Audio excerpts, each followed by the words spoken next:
Chapter 1894. The Sea of Despair. As usual, it was bone-chillingly cold. This sea, because it was the habitat of the mermaid clan, was not damaged at all. The undersea city was still as lively and prosperous as before. Qin Feiyang brought the mermaid princess through the desert of death and arrived above the coastline of the Sea of Despair. Qin Feiyang glanced at the sea in front of him and said with a smile, "Do you still remember the scene when we first met?" The mermaid princess was taken aback. Thinking back carefully, her cheeks suddenly blushed. Of course, she remembered the scene of their first encounter. At that time, she was lying on a rock, basking in the sun. Because of the desert of death, no one could come to the Sea of Despair, so she was at ease and dared to bare her body. But in the end, she was seen by Qin Feiyang and the others, and there was a lot of friction. Qin Feiyang said proudly, "At that time, you probably didn't think that you would like me." "Who likes you? Don't be so smug." The mermaid princess rolled her eyes at him. "Ha ha!" Qin Feiyang laughed, looked up at the sea, and said, "I remember that the sea is very cold. Back then, when I touched the water, my fingers were frozen." "What was your cultivation level at that time?" "It's definitely different now. After all, you're already a war god at the small completion stage." The mermaid princess said, "That's true." Qin Feiyang nodded with a smile, grabbed the mermaid princess, and jumped into the sea. The cold sea swept over, but Qin Feiyang didn't feel cold at all. "I miss it so much." The mermaid princess slapped the sea with both hands, like a little elf, and laughed happily. "Yeah, I miss it so much." Qin Feiyang looked at the mermaid princess and muttered, "You don't live here, what do you miss?" The mermaid princess was puzzled, but when she looked at Qin Feiyang, she found that Qin Feiyang was staring at her. "What are you looking at?" The mermaid princess was suspicious. She lowered her head and looked at herself. Her face immediately turned red. Under the immersion of the seawater, the clothes on her body became translucent, faintly discernible. Qin Feiyang came back to his senses. Looking at that beautiful face, his heart suddenly skipped a beat. Subsequently, he glanced around and saw that there was no one around. Then, he hugged the mermaid princess' slender waist. Their bodies were instantly pressed against each other. The mermaid princess's cheeks were almost dripping water. Qin Feiyang felt a fire burning in his heart. He couldn't help but lower his head and kiss the mermaid princess' lips.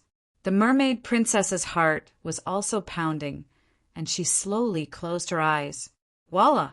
However, at this moment, the sea surface not far away exploded, and two mermaids rushed out.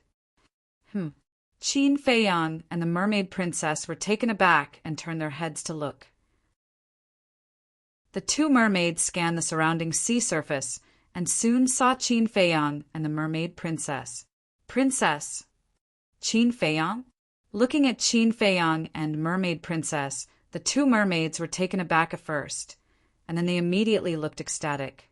But then, they were stunned again, looking at the ambiguous posture of Qin Feiyang and the mermaid princess at the moment. One of the mermaids muttered, Hey, hey, hey! We seem to have come out at the wrong time." "It's not as if it's originally," the other mermaid said. The two of them immediately quivered. "Princess, young Master Qin, I'm really sorry. We just heard movement on the sea surface, so we came up to check, but we didn't expect it to be you." Sorry to disturb. Sorry to disturb. I'm really sorry, we'll leave right away. You can continue." After the two mermaids finished speaking, they slipped into the sea and disappeared. Qin Feiyang was dumbfounded as he watched. The mermaid princess's cheeks were boiling hot.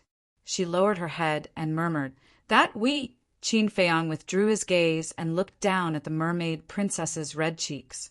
The flame in his heart burned again. At this moment, the woman in his arms was like a ripe apple, making it difficult for him to suppress the restlessness in his heart. Qin Feiyang whispered, "They shouldn't come again, we." The mermaid princess buried herself in Qin Feiyang's arms and nodded. "If you're like this, how can I— Then what do you want me to do?" Raise your head. I won't. Raise it. No. Then I'll do it. You dare. See if I dare. Rogue, I'm going to shout for help.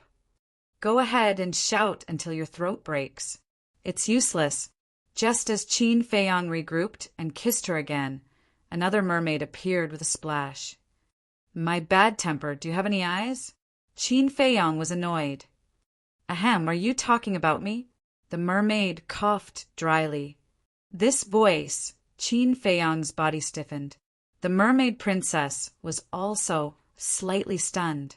She turned her head and her face suddenly changed. She hurriedly pushed Qin Feiyang away and condensed a boundary to isolate the sea water and evaporate the water on her dress. Qin Feiyang didn't dare to look.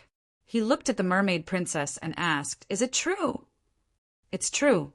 The mermaid princess nodded. Qin Feiyang's mouth twitched, and then a bright smile appeared on his face. He turned to look at the mermaid and said, "That uncle! Good morning." That's right. The mermaid that appeared this time was the mermaid princess's father. Good morning. The mermaid emperor looked up at the sky and said meaningfully, "It's not early anymore." Is it? Qin Feiyang laughed. It's all your fault. The mermaid princess rolled her eyes at Qin Feiyang and looked at the mermaid emperor. Daughter greets father. You still know that I'm your father. When you secretly left the Sea of Despair, didn't you think of this old thing? Sure enough, a grown girl can't be kept at home. The mermaid emperor looked at the mermaid princess with a straight face and snorted coldly. The mermaid princess was a little confused and pulled Qin Feiyang's clothes. Qin Feiyang smiled embarrassedly and said, "Uncle, look at the beautiful weather. Shouldn't we talk about something happy?" The mermaid emperor looked at Qin Feiyang and then looked at the nervous mermaid princess. He laughed and said, "Silly girl, I'm just joking with you. Seeing that you're back, I can't be happier." "Father!" The mermaid princess was stunned. She looked up at the mermaid emperor and could not help but cry. The mermaid emperor sighed and stepped forward to grab the mermaid princess's hand. His face was full of love and said, "Girl, it's been hard on you." "It's not hard." The mermaid princess shook her head. "All right, it's good that you're back. Let's go home." The mermaid emperor pulled the mermaid princess and swam to the bottom of the sea. Qin Feiyang followed behind the two awkwardly. The mermaid emperor glanced at Qin Feiyang and asked coldly, "Boy, if I didn't come out, would you take the opportunity to eat my daughter?" Qin Feiyang was stunned and laughed dryly. "Uncle, where did this come from?" "Father, what are you talking about?" The mermaid princess blushed and said angrily, "Did I say something wrong? You're still too young. Men are basically the same. Before you get it, you treat it like a treasure. But after you get it, you have a different attitude." The mermaid emperor said. "Father, Feiyang is not that kind of person," the mermaid princess said. "In short, before we get married, boy, you'd better behave yourself." The mermaid emperor snorted coldly. Yes, yes, yes. Qin Feiyang nodded repeatedly. He had no choice. This was his future father-in-law. He could not afford to offend him. Undersea City. It was an enormous city made up of palaces of various sizes. The glazed tiles of various colors were glowing in the water. Colorful corals, seaweed of all shapes and sizes, and shells as white as jade decorated the city, making it look like a fairyland. There were also large and small glazed tiles, agates, and pearls. There were even many rare treasures of heaven and earth, such as water-repelling beads and cold-repelling beads. It could be said that any item here would be priceless in the outside world. But here, they were just exquisite decorations. There were also countless mermaids of all kinds. Some were extremely ugly. Some were very beautiful. In short, this was a very beautiful place. There were all kinds of strange things. The mermaid emperor led the mermaid princess and Qin Feiyang straight to a gorgeous palace. This was the palace of the mermaid clan. More than 20 mermaids stood neatly on both sides of the main hall. They all had 2 pairs of wings. The mermaid on the left was White Wing. The mermaid on the right was Black Wing. Qin Feiyang was no stranger to these mermaids. The White Wing Mermaid was called the White Wing Guard. The Black Wing Mermaid was called the Black Wing Guard. And in the center of the main hall, there were 2 mermaids standing side by side. One of them had white wings and the other had black wings, but there were 3 pairs of wings on their backs. Obviously, they both had the cultivation of a war master. When the Mermaid Emperor led Qin Feiyang and his wife into the main hall, the 2 mermaids immediately bowed and said, "White-winged monarch, black-winged monarch, welcome Princess and Lord Qin." The mermaid princess walked up and said with a smile, "Uncles, there's no need to be so polite. It's good that the princess is back. Yes, all these years when you left home, your father couldn't eat and couldn't sleep at night. We were anxious to see him." The 2 sighed. "How can it be as exaggerated as you say?" The Mermaid Emperor shook his head and smiled. He walked to the throne above and waved his hand. "Sit down and talk." The 2 mermaids sat on the 2 chairs on the left. Qin Feiyang and the Mermaid Princess sat on the 2 chairs on the right. The Mermaid Emperor smiled and said, "Qin Feiyang, I don't need to introduce these 2, right?" Qin Feiyang looked at the 2 mermaids and said with a smile, "If I remember correctly, you 2 are the White Wing King and Black Wing King who wanted to seize the throne at that time." When the 2 heard this, their bodies trembled slightly. Qin Feiyang smiled faintly and said, "Don't be nervous. It's all in the past. I won't bother about it anymore." "Thank you, young Master Qin." The 2 of them quickly stood up and thanked him. In fact, they were worried that Qin Feiyang would cause trouble for them this time. One had to know, the current Qin Feiyang was no longer the same as before. To deal with the 2 of them, he only needed to move his fingers. So at this moment, when they heard Qin Feiyang's words, they couldn't help but heave a sigh of relief. Chapter 1895. Father, what's going on? I remember that when I left the Sea of Despair, their attitude wasn't so good either. The Mermaid Princess glanced at the Blackwing Monarch and asked telepathically, "I've already told them about how Feiyang killed the 5 mermaid patriarchs. So now they probably don't even have time to react. How would they dare to act rashly?" The Mermaid Emperor chuckled. "I see." The Mermaid Princess nodded in realization. The Mermaid Emperor glanced at Qin Feiyang with a hint of a smile in his eyes. He had not misjudged him. This kid's achievements were limitless. Now that he had this son-in-law, no one in the mermaid clan would dare to oppose him. The more he thought about it, the brighter the smile on the Mermaid Emperor's face became. He looked at Qin Feiyang and said, "Feiyang." When Qin Feiyang heard this, he hurriedly looked at the Mermaid Emperor and said, "Uncle, please speak your mind. Why are you so nervous? You're a god of war. With my strength, what can I do to you?" The Mermaid Emperor rolled his eyes at him. Qin Feiyang smiled awkwardly. Although he was right, would he dare to use force against his future father-in-law? The Mermaid Emperor glanced at Qin Feiyang and then at the Mermaid Princess. He sighed and said, "Feiyang, you know what my girl is thinking." Here we go again. Qin Feiyang sighed inwardly. Obviously, he was urging them to get married. He looked at the Mermaid Princess with a hint of apology in his eyes. The Mermaid Princess also knew what Qin Feiyang was trying to express. She shook her head understandingly, implying that he should not feel guilty. "Thank you," Qin Feiyang said secretly. He held the Mermaid Princess' hand tightly and looked up at the Mermaid Emperor. He nodded and said, "No. Then you should also know how much she has sacrificed over the years for you," the Mermaid Emperor said. Qin Feiyang nodded. "I didn't rush you in the past because your wish hasn't been fulfilled yet. But now the misunderstanding between you and your father has been resolved. The demon ancestor and Mu Tianyang have also been eliminated. Now that great Qin has stabilized, shouldn't you give my daughter a stable home? The Mermaid Emperor said. As expected, Qin Feiyang mumbled. That's right, young Master Qin. The princess is deeply in love with you. You can't let her down. The Black Wing Monarch and the Black Wing Monarch followed. Their goal was completely different from the Mermaid Emperor's. The Mermaid Emperor was just thinking for his daughter. He wanted his daughter to be happy. As for the Black Wing Monarch and his companion, they wanted to tie down Qin Feiyang as their backer. After all, no matter if it was the current Great Qin or the Forgotten Continent, Qin Feiyang was someone who could speak with authority.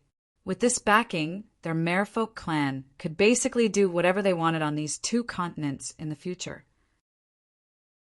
Qin Feiyang looked at the three of them in silence. What? Could it be that you're really a person who abandons her?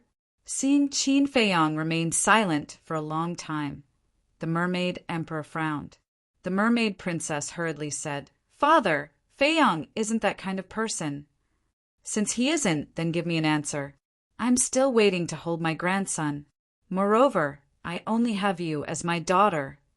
I'm already old. In the future, there will definitely be someone who will inherit the throne of our merfolk clan. If you don't work harder and give me a fat child, won't our merfolk clan have no successors in the future? The Mermaid Emperor said angrily. Father, what are you talking about? The Mermaid Princess said angrily. I'm just telling the truth. You have to give me a little goldfish. The Mermaid Emperor snorted coldly. Little goldfish? Qin Feiyang was stunned. Father, even if I marry Feiyang, I might not give birth to a little goldfish. It might be a pure human like Feiyang. The Mermaid Princess said helplessly with a red face. The children born from the union of a human and a mermaid might be human or mermaid. This was very difficult to predict. The Mermaid Emperor said, Then you have to keep giving birth until you give birth. Keep giving birth. The Mermaid Princess was helpless to the extreme. Uncle, get married. We will definitely get married, but now is not the time. Qin Feiyang sighed and looked at the Mermaid Emperor. The Mermaid Emperor was furious and roared, Now is not the time? Then, how long are you going to wait? Until I die? Uncle, calm down. Qin Feiyang hurriedly comforted and sighed, You don't know. After you returned to the Sea of Despair, many things happened. What things? The Mermaid Emperor frowned. First of all, the demon ancestor and Mu Tianyang didn't die. Secondly, my eldest cousin and my inner demon both died tragically in the miraculous sight in order to save me. As a man, I can't forget their deaths. Qin Feiyang said. The Mermaid Emperor and the Black Wing Emperor looked at each other. I know that this is selfish, but I am such a person. If I don't find out the cause of death of my big cousin and my inner demons and avenge them, I can't be at ease. So, I hope Uncle can understand. Qin Feiyang got up and bowed. The Mermaid Emperor pondered for a moment and asked, What about my daughter? Father, I am willing to wait. Moreover, we have already agreed that no matter where we go in the future, we will be together and never leave each other. The Mermaid Princess also got up and grabbed Qin Feiyang's strong hand. She looked at the Mermaid Emperor and smiled. You silly girl. The Mermaid Emperor sighed and waved his hand. Forget it, forget it. The children and grandchildren will have their own blessings. You can do as you see fit. The two looked at each other and smiled. They bowed and said, Thank you, Father. Thank you, Uncle. All right, sit down. The Mermaid Emperor waved his hand. The two returned to their seats. The Mermaid Emperor looked at Qin Feiyang and said, Kid, although I don't care anymore, you have to listen carefully. Don't bully my daughter in the future, and don't let her suffer any grievances. Of course. Qin Feiyang nodded and smiled. The Black Wing Emperor and the Black Wing Emperor looked at each other and couldn't help but feel disappointed. If they didn't get married and have children, then everything was just empty talk. Qin Feiyang glanced at the Black Wing Emperor and the Black Wing Emperor. He had seen countless people over the years and could tell what they were thinking at a glance. After pondering for a while, he looked up at the Mermaid Emperor and smiled. "Uncle, apart from visiting you, there is actually another matter." "What is it?" The Mermaid Emperor was suspicious. Qin Feiyang said, "I wonder if Uncle has any thoughts of leaving the Sea of Despair." "Leave the Sea of Despair?" The Mermaid Emperor was stunned. The Black Wing Emperor and the White Wing Emperor also looked at Qin Feiyang in confusion. Whether it's humans, beasts, or mermaids, they should all be treated equally. And for the past 10,000 years, your mermaid race has been living in a corner. It's really unfair for you. So I was thinking, can the mermaid race walk out of the Sea of Despair and try to get in touch with humans? Live together? Qin Feiyang said. The Mermaid Emperor hesitated. The Black Wing Emperor and the White Wing Emperor's faces were full of joy. Qin Feiyang looked at the two and smiled. "It seems that the two of you agree with my suggestion. To be honest, Mr. Qin, we have long been tired of staying in the Sea of Despair.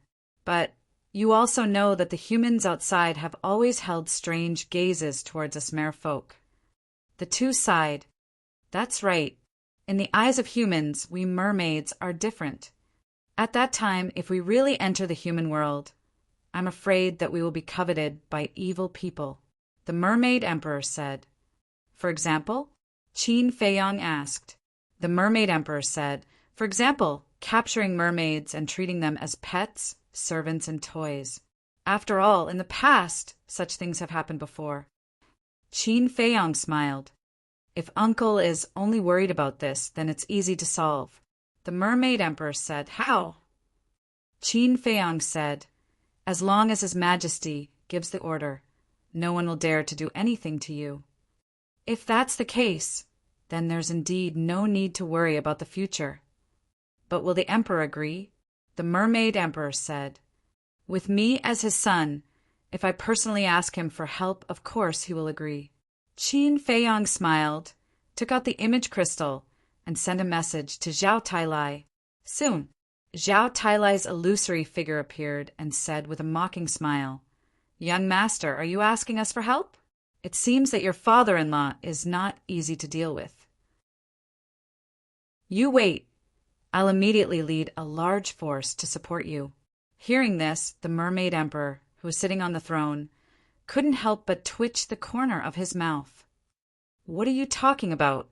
Qin Feiyang glared at Zhao Tailai and asked, "Is father still there?" "Yes, but everyone is ready to leave," Zhao Tailai said. Qin Feiyang said, "Call father over immediately. I have something to discuss." "Okay." Zhao Tailai nodded, turned his head, and shouted, "Young master's father, young master is looking for you. Come over quickly." "Young master's father?" Qin Feiyang was taken aback. He looked at Zhao Tailai and said, "That's too awkward." Zhao Tailai smiled and said, "It's just a name. Don't mind it. You've really changed. You're so glib." Qin Feiyang shook his head helplessly.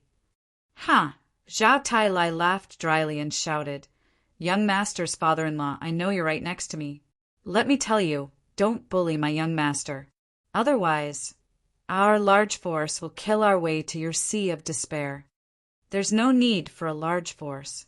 I can flatten the Sea of Despair with a wave of my hand, so you'd better be sensible and quickly hand your daughter over to the young master.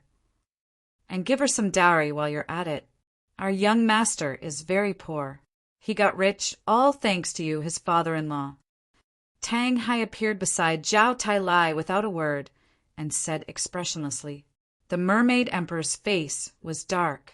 Qin Feiyang's veins were also bulging. These two bastards, were they deliberately making trouble?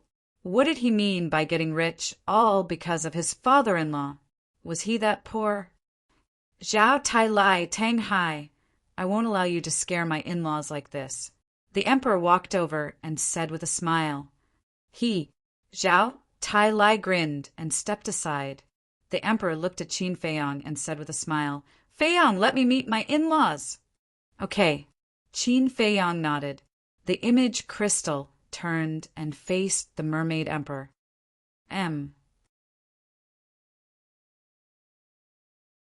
Chapter 1896. Greetings, Your Majesty. The Mermaid Emperor hurriedly got up and bowed. We're all family. Don't be so polite. The Emperor said, I'm ashamed. The Mermaid Emperor shook his head. The Emperor said, Are you still blaming yourself for the 5 mermaid ancestors? The Mermaid Emperor nodded. The Emperor smiled and said, It's not your fault. After all, you can't control them. Thank you for your understanding, Your Majesty. The Mermaid Emperor said gratefully. Don't call me Your Majesty. It's so distant. We're in-laws, so we have to be like a family. The Emperor said unhappily. Yes, yes, yes. The Mermaid Emperor nodded repeatedly. How is it? Did you persuade Feiyang and the others? The Emperor asked. I did. Unfortunately, your son is stubborn. No matter how I persuade him, it's useless. The Mermaid Emperor said. Yes, I can't wait for them to get married now and give me a bunch of grandchildren or something. The Emperor said helplessly. Don't I think so too? The Mermaid Emperor also looked helpless. Father, Uncle, we're here to talk business. Why are you talking about this? Qin Feiyang looked at the two speechlessly. The Emperor looked at the Mermaid Emperor and said, See, he only said a few words, and you're already unhappy. Do you think it's easy for parents like us? Isn't that so? It's not easy to look forward to them growing up, but they're all grown up. They don't take our words seriously anymore.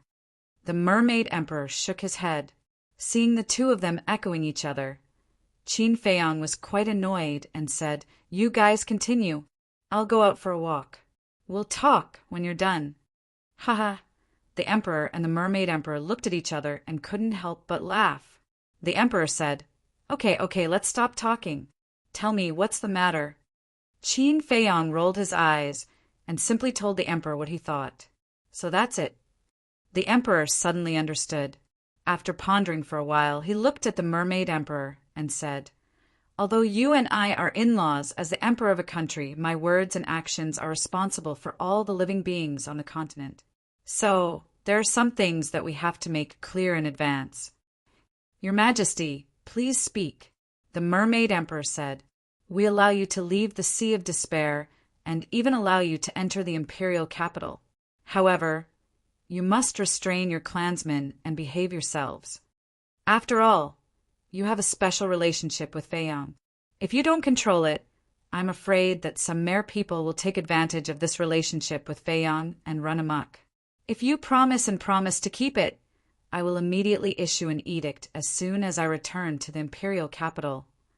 Di Wang said. The Mermaid Emperor was pleasantly surprised and said, Thank you, Your Majesty. I promise to restrain everyone. That's what you said. At that time, if some merfolk act recklessly and I give the order to kill them, don't blame me. The Emperor smiled. The Mermaid Emperor said, If there really is such a mermaid, Your Majesty doesn't need to give the order. I will personally go and kill them.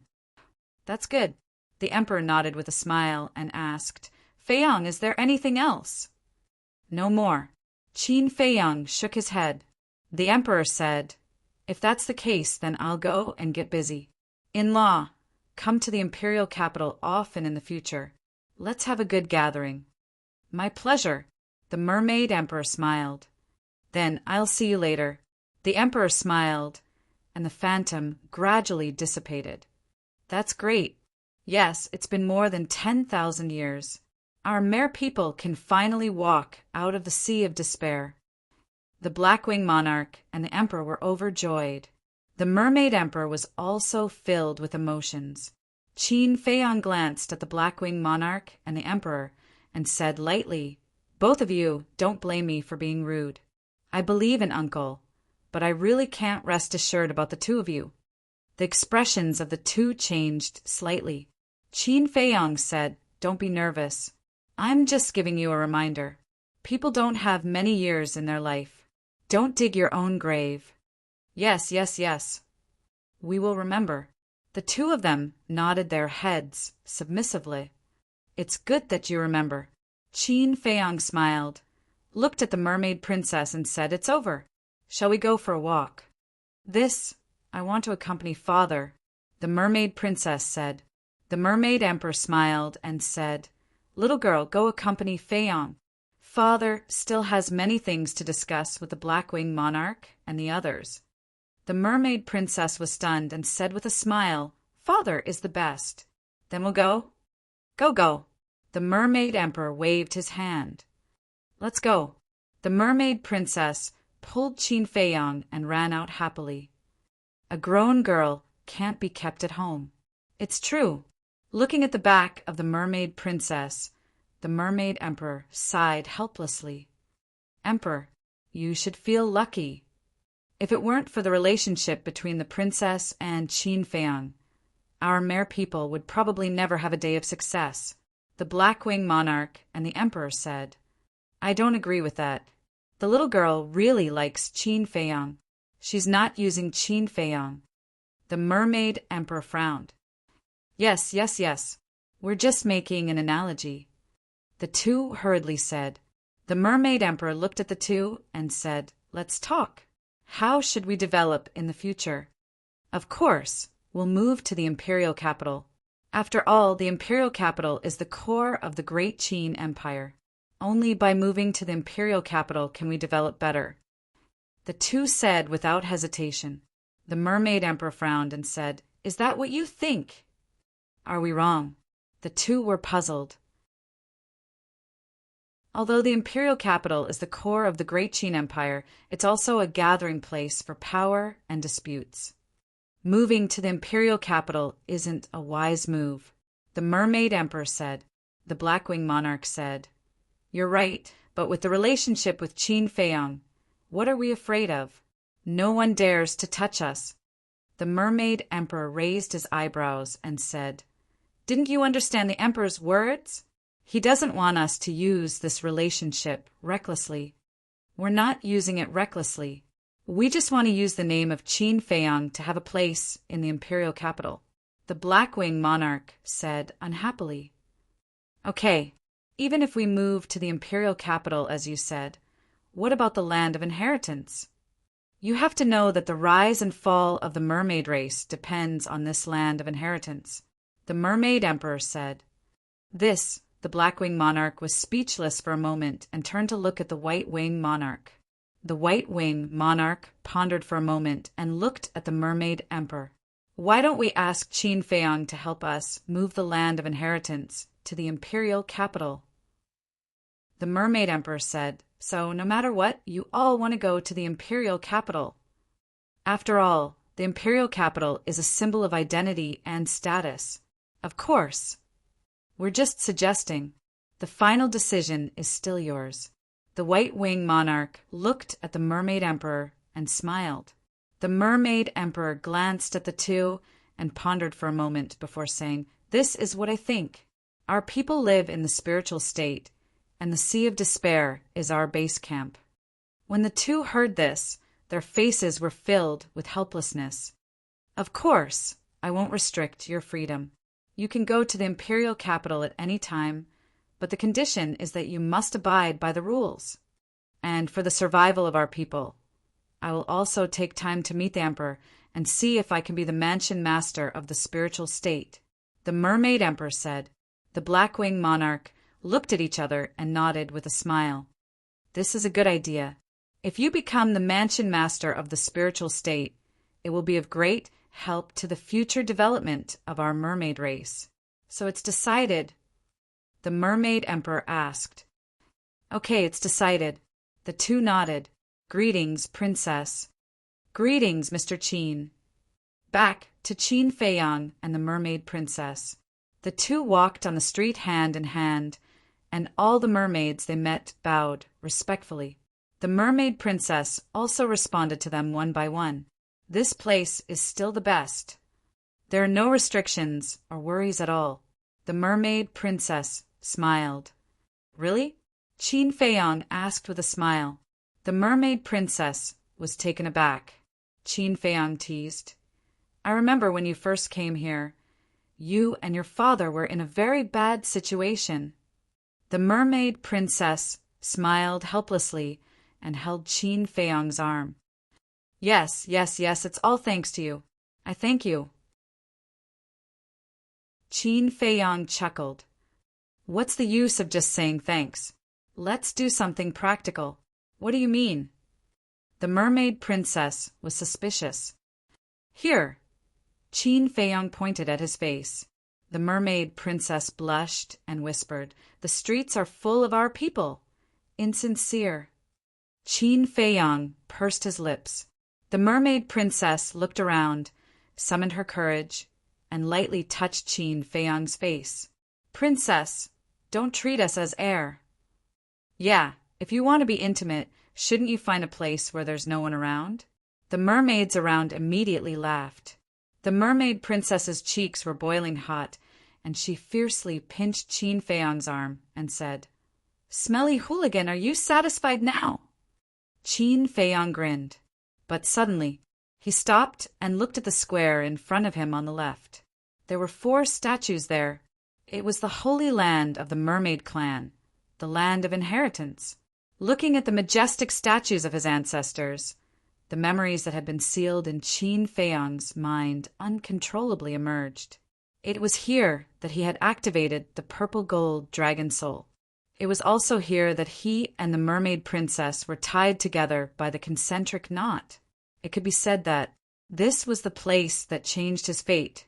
The mermaid princess followed Qin Feiyang's gaze, and a look of reminiscence appeared in her eyes. She smiled and said, "Let's go and pay our respects." "N." Qin Feiyang nodded. The 2 of them walked over in large strides. "Greetings, Princess, young Master Qin." The white-winged guard and the black-winged guard were guarding the Holy Land hurriedly bowed when they saw the 2 of them. The mermaid princess nodded. The 2 of them walked to the square. Qin Feiyang stood under the statue of the Qin Emperor, looked up at the face of the statue, and muttered, "If it weren't for you, I wouldn't have everything I have now. Thank you.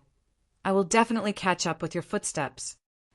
After saying that, he bowed deeply to the statue. At the same time, the mermaid princess muttered a few words to the statue of the first mermaid emperor and also bowed. Buzz. However, right after this bow, 2 golden divine lights suddenly shot out from the forehead of the first mermaid emperor and entered the hearts of Qin Feiyang and the mermaid princess. "What's going on?" The surrounding white-winged guard and black-winged guard were all alarmed and looked at the statue in surprise. Qin Feiyang and the mermaid princess were also stunned. Immediately after, the 2 of them seemed to have sensed something and lowered their heads at the same time to look at their hearts. They saw a dazzling light shining through their clothes from their hearts. "This is..." Qin Feiyang pulled open their clothes and looked, and his face was immediately stunned. It was actually the concentric knot. Chapter 1897. Back in the Sea of Reincarnation. When the mermaid princess was killed by Bloodblade, it was Xue Song who sacrificed his life to save her at the critical moment. At that time, the concentric knot had already been broken, but unexpectedly the concentric knot appeared again, and it was intact. The mermaid princess slightly pulled open her clothes and saw a complete concentric knot on her chest. The 2 of them looked at each other in dismay, their expressions incomparably astonished. After a long, long time, Qin Feiyang raised his head to look at the statue and said helplessly, "You insist on tying us together. This is not bad, lest you go outside and flirt with other women." The mermaid princess harumphed. Qin Feiyang smiled bitterly. If the concentric knot appeared again, wouldn't Xue Song's sacrifice be in vain? How was he going to repay this great kindness? "What's wrong with you? Are you thinking of Xue Song?" The mermaid princess looked at him suspiciously. She had heard about Xue Song's situation from Zhao Tailai and the others. "It's nothing." Qin Feiyang shook his head, looked at the sky above the undersea city, and muttered, I can't repay your kindness. I can only try my best to fulfill your last wishes. I hope that your souls in heaven can rest in peace." After saying that, he lowered his head and bowed deeply to the void. Those white-winged guards and black-winged guards all looked at Qin Feiyang with baffled expressions. "Let's go." Qin Feiyang pulled the mermaid princess and turned around to leave without looking back. "Actually, the concentric knot can be removed as long as we combine," the mermaid princess whispered, her face flushed red. "Yeah.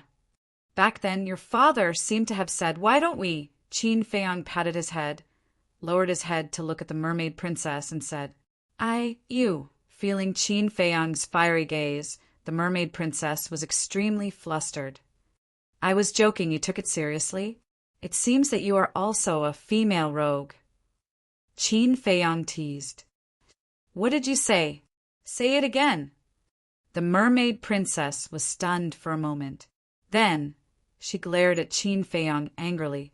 Qin Feiyang lifted the mermaid princess' chin and said with an evil smile, "Little girl, I'm a pure man. Don't tempt me, bastard."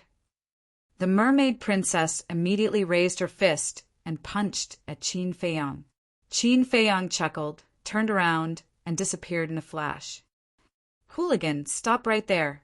The mermaid princess gritted her teeth and chased after him. In the blink of an eye, half a month passed. During this half a month, Qin Feiyang didn't think about anything else. He focused on accompanying the mermaid princess. They were like an immortal couple, leaving their footprints on the bottom of the Sea of Despair. The imperial edict had also been issued. Without a doubt, the appearance of the mermaid clan, whether it was in the imperial capital or in the 9 states, set off a huge storm. Because the existence of the mermaid clan had always been an ethereal legend. However, they didn't expect that there really was such a clan in the world. Over the past few days, countless people had come to the Sea of Despair with curiosity, but no one dared to enter the sea, because when the imperial edict was issued, he also issued another order. No one, no beast, was allowed to enter the Sea of Despair. In other words, the emperor was protecting the mermaid clan, and the mermaid clan, under the leadership of the mermaid emperor, walked out of the Sea of Despair and tried to get along with humans. And a few days ago, the mermaid emperor also made a trip to the imperial capital. First, it was to meet with the emperor. Second, it was to discuss the matter of the spiritual state mansion master. When the emperor heard this, he gave it some thought and agreed that the mermaid emperor would be the spiritual state mansion master. In short, the current Great Qin had slowly calmed down.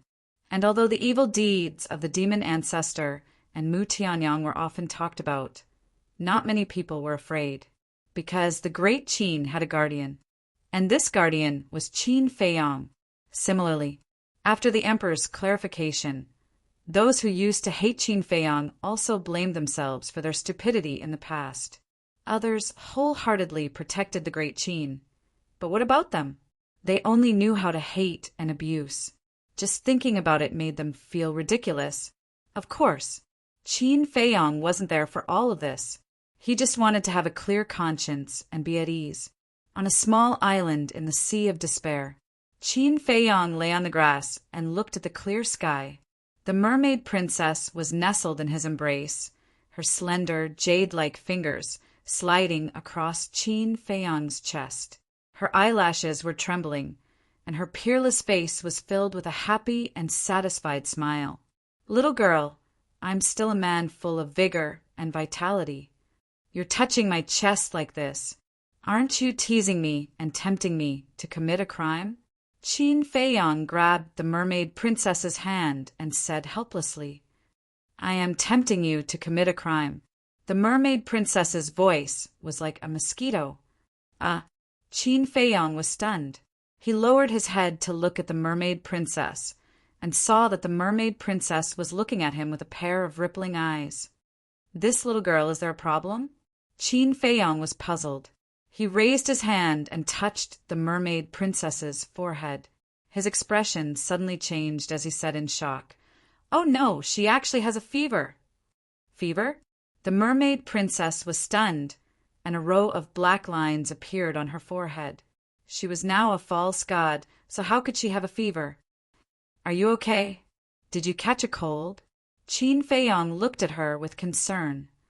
Blockhead. The mermaid princess was really speechless. How could there be such a stupid man in the world? She pressed Qin Feiyong down, turned over, and lay on Qin Feiyong's body, saying, "You bastard, you want me to take the initiative, right?" Hee hee. Qin Feiyong grinned and held the mermaid princess's face with both hands, saying, "Little girl, do you really think I'm that stupid?" You. The mermaid princess was extremely embarrassed and angry.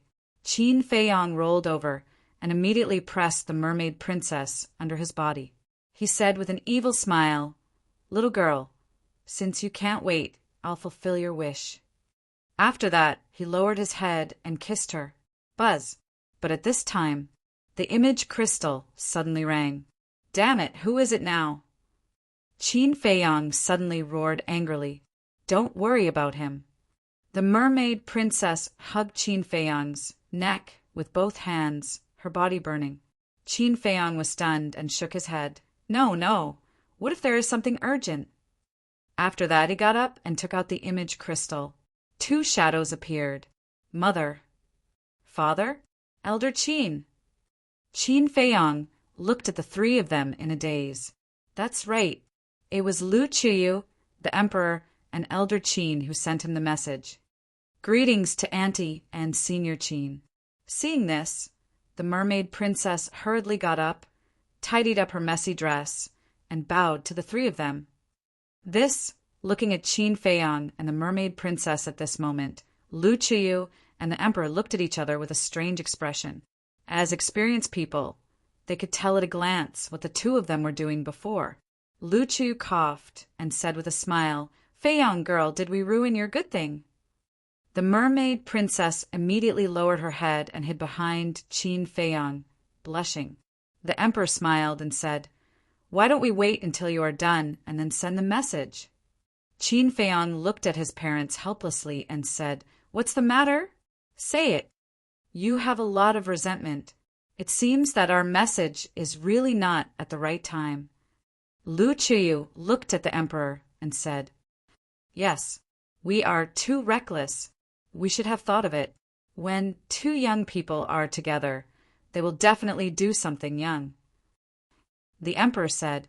Elder Qin looked at the emperor and Lu Qiyu, and then looked at Qin Feiyong and the mermaid princess.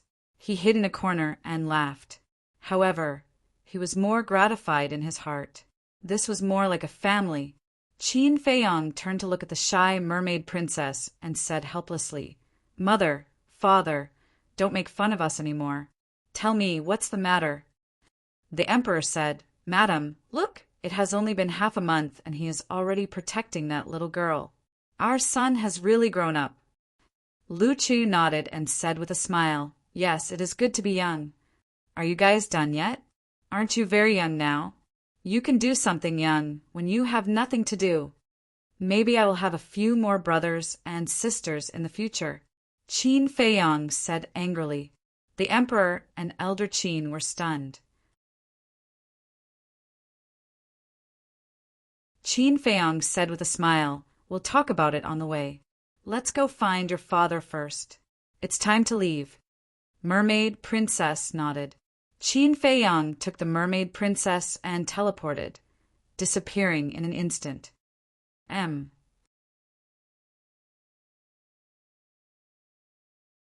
Chapter 1898. What? You're leaving? Undersea City. The Mermaid Emperor looked at Qin Feiyong and the mermaid princess with a frown. The mermaid princess expression was also filled with reluctance. Qin Feiyong smiled and said, "It's not like we're parting forever. There's still a long way to go." "That's true." The mermaid emperor smiled and said, "Not long ago, I received a message from your father asking me to attend a wedding. It seems to be related to the Lu family. You were invited too." The mermaid princess was surprised. "Yes." The mermaid emperor nodded. The mermaid princess said happily, Then we can go together. Together? The Mermaid Emperor was stunned for a moment before he realized. So you're going to attend the wedding too. But at my age, I don't want to be a third wheel. Father, what are you talking about? The Mermaid Princess said angrily. Okay. You guys go first. I still have to prepare some gifts. After all, there are 3 couples getting married. Besides, this is the first time I'm going to show my face in the imperial capital. The gift must be decent, so as not to embarrass our mermaid race. The Mermaid Emperor smiled. What, 3 couples? Qin Feiyang and the Mermaid Princess looked at each other. You still don't know? The Mermaid Emperor was a little surprised. Qin Feiyang shook his head. The Mermaid Emperor thought for a moment and smiled. It seems that they deliberately hid it from you and wanted to give you a surprise. The Mermaid Princess asked curiously, Father, then tell us, apart from Lu Zheng and Lu Hong, who are the other 2 couples? Since they don't want to say, then I certainly can't ruin their mood, right? The Mermaid Emperor smiled. The Mermaid Princess was helpless. Qin Feiyang said, Uncle, on our way back, we heard some sea monsters talking about you. Are you already the mansion master of our spiritual state? Yes, but your father hasn't officially issued the appointment letter yet, so I can't stay in the capital. The Mermaid Emperor said. I see. Qin Feiyang nodded in understanding. The Mermaid Emperor waved his hand and said, Don't be so long-winded. Go. Then we'll be leaving first. Qin Feiyang smiled and pulled the Mermaid Princess out of the sea, flying towards the desert of death. This isn't the right direction. The Mermaid Princess was suspicious. Qin Feiyang said, Old Zhao and the others should still be waiting for me in Iron Ox Town. I'll go and meet them first. When he arrived above the lake, Qin Feiyang was stunned. There was not a single person here. The Mermaid Princess smiled and said, It seems that they have already gone to the capital. These guys, they didn't even say a word before leaving. Qin Feiyang said helplessly. The Mermaid Princess said, It's not easy for you to be free. They definitely don't want to disturb you. Qin Feiyang glanced down, his eyes filled with nostalgia. Once he left, he was afraid that he would never come back. He had a deep affection for this place. The sense of belonging that it gave him was even incomparable to the imperial palace. He was really reluctant to part with it. The Mermaid Princess said, People have to go up and look forward. Let bygones be bygones. Qin Feiyang nodded and said with a smile, Let's go. However, just as he was about to turn around, he suddenly looked at a mountain stream below. There was a river in the mountain stream. At this moment, a woman in white stood alone on the riverbank, looking at the slowly flowing river, motionless. What are you looking at? The Mermaid Princess followed Qin Feiyang's gaze, and a hint of joy immediately appeared on her face. She quickly flew down and called, Yi. That's right. The woman standing by the river was Lin Yi. When Lin Yi heard the Mermaid Princess's voice, she retracted her gaze and turned to look at the Mermaid Princess. She looked slightly stunned and said suspiciously, Why are you still here? We're going to the imperial capital, the Mermaid Princess said with a smile, then grabbed Lin Yi's hand. Lin Yi retracted her hand with some resistance. The Mermaid Princess was taken aback and said anxiously, Yi, do you really not remember it all? We were like sisters in the Holy Palace. I don't remember anything except for the memory in the Sea of Reincarnation. Lin Yi shook her head. You were born in Iron Bull Town. You can ask the villagers of Iron Bull Town. They all know what happened to you when you were a child. It may be helpful for you to get these things. Qin Feiyang landed next to the Mermaid Princess and looked at Lin Yi with a smile. I have asked them. They told me everything about the past and what happened between us. But I just can't remember anything. I have tried very hard, but these memories don't seem to exist at all. Lin Yi murmured. In the end, she couldn't help squatting on the ground, holding her head in pain. Her helpless look was distressing. Qin Feiyong stepped forward, squatted aside, and patted Lin Yi's shoulder gently. He smiled comfortingly. Take your time. Don't worry. Lin Yi immediately threw herself into Qin Feiyong's arms. She burst into tears and blamed herself. I'm sorry. I'm really sorry. You are so good to me. I actually hurt you and everyone. Qin Feiyong looked at the mermaid princess at a loss. Why are you looking at me? The mermaid princess rolled her eyes at him. In fact, she knew Lin Yi's mind best, because in the Holy Palace they were indeed like sisters. They talked about everything. But she also knew that Qin Feiyong had always regarded Lin Yi as a sister. So, there was nothing wrong with eating good food. Qin Feiyong smiled, patted Lin Yi's back, and said with a smile, Silly girl, this is not your fault. Why are you blaming yourself? I almost killed you. Don't you blame me? Lin Yi raised her head and looked at Qin Feiyong with tears in her eyes. I have never blamed you. In the past, you were my sister, and you will be in the future. This will never change. Qin Feiyong stretched out his hand, wiped the tears off Lin Yi's face, and smiled. Lin Yi looked at Qin Feiyong in a daze. After a long time, she lowered her head and said, Thank you for your forgiveness, but this still can't erase the fact that I am a sinner. She gently pushed Qin Feiyong away, got up, looked at the mermaid princess, and smiled. Cherish this rare happiness. After that, Lin Yi turned around. Her thin back looked a little lonely and sad. The mermaid princess hurriedly said, Where are you going? Come with us. We will help you recover your memory. I want to atone for my sins. Thank you for not abandoning me. When I can forgive myself one day, I will come to you. Finally, I wish you happiness. After Lin Yi finished, she left without looking back. The mermaid princess said anxiously, Feiyong, why didn't you stop her? Is it useful to stop her?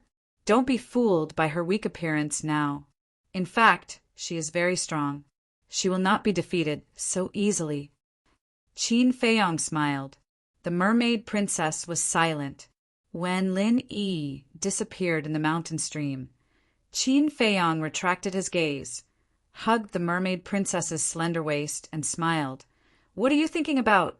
Why are you so lost in thought? That, the mermaid princess hesitated for a while, looked at Qin Feiyong and said, In fact, if you accept Lin Yi, I will not object. Ugh, Qin Feiyong was stunned. Really? I like you, but it doesn't mean that I want to monopolize you. The mermaid princess said seriously. Qin Feiyong said, So, you allow me to have 3 wives and 4 concubines? Not allowed. It can only be... Wait, did I say that? Or did you have this idea long ago? The mermaid princess looked at him unkindly. No. Qin Feiyong waved his hand quickly. The mermaid princess snorted coldly. You better not, otherwise... Otherwise what? Qin Feiyong laughed mischievously. Otherwise, I will castrate you. After speaking, the mermaid princess's face was flushed. Ha ha! Qin Feiyong laughed and hooked the mermaid princess's nose. He shook his head and said, I am not a greedy man. I am satisfied with you by my side. As for Yi, like I said before, whether it is in the past or in the future, she will always be my sister. So, if you want to castrate me, you will not have the chance. Besides, if you really castrate me, won't you be a living widow? Qin Feiyong smiled slyly. A living widow? Is that possible? There are plenty of men in the world. The mermaid princess snorted. What do you mean? Qin Feiyong was stunned and frowned. You are still thinking about other men? Tell me, who is it? I will cut him into pieces. The mermaid princess laughed. Let's be serious. There is a woman. I really feel sorry for her. Qin Feiyong said. Who? The mermaid princess looked at Qin Feiyong suspiciously. Wang Yuer. I don't want to lie to you. When we were at the miracle, I was already prepared to accept her. However, things are unpredictable. Later on, some things happened that complicated our relationship. Qin Feiyong sighed. You can do as you see fit. If you really like her, I won't object. But there is a condition. In your heart, I must be the most important. The mermaid princess was silent for a long time and said, Silly woman. Qin Feiyong shook his head. Wasn't she afraid that she would spoil him too much by letting him do whatever he wanted? Spiritual state, Butterfly Valley. Qin Feiyong entered the secret room and looked at the altar with a thoughtful look. The mermaid princess asked, Are you thinking about whether to go to the Forgotten Continent first or the imperial capital first? Qin Feiyong nodded. To be honest, he was really afraid to face Wang Yuer now. Aren't Lu Zhang and the others getting married tomorrow? Let's go to the Forgotten Continent first, the mermaid princess said. Okay, but you have to help me think. What gift should I give them? After all, Lu Hong has been through fire and water with me for so many years. She can't get married empty-handed. Qin Feiyong smiled and revived the altar as he spoke. You'd better make your own decision because I don't know Lu Hong well. I don't know what she needs. The mermaid princess pondered and said, You, don't always let me make my own decisions. You'll really spoil me. Qin Feiyong gently knocked on the mermaid princess's forehead with a doting expression. Then he took the little hand of his beloved woman and stepped onto the altar.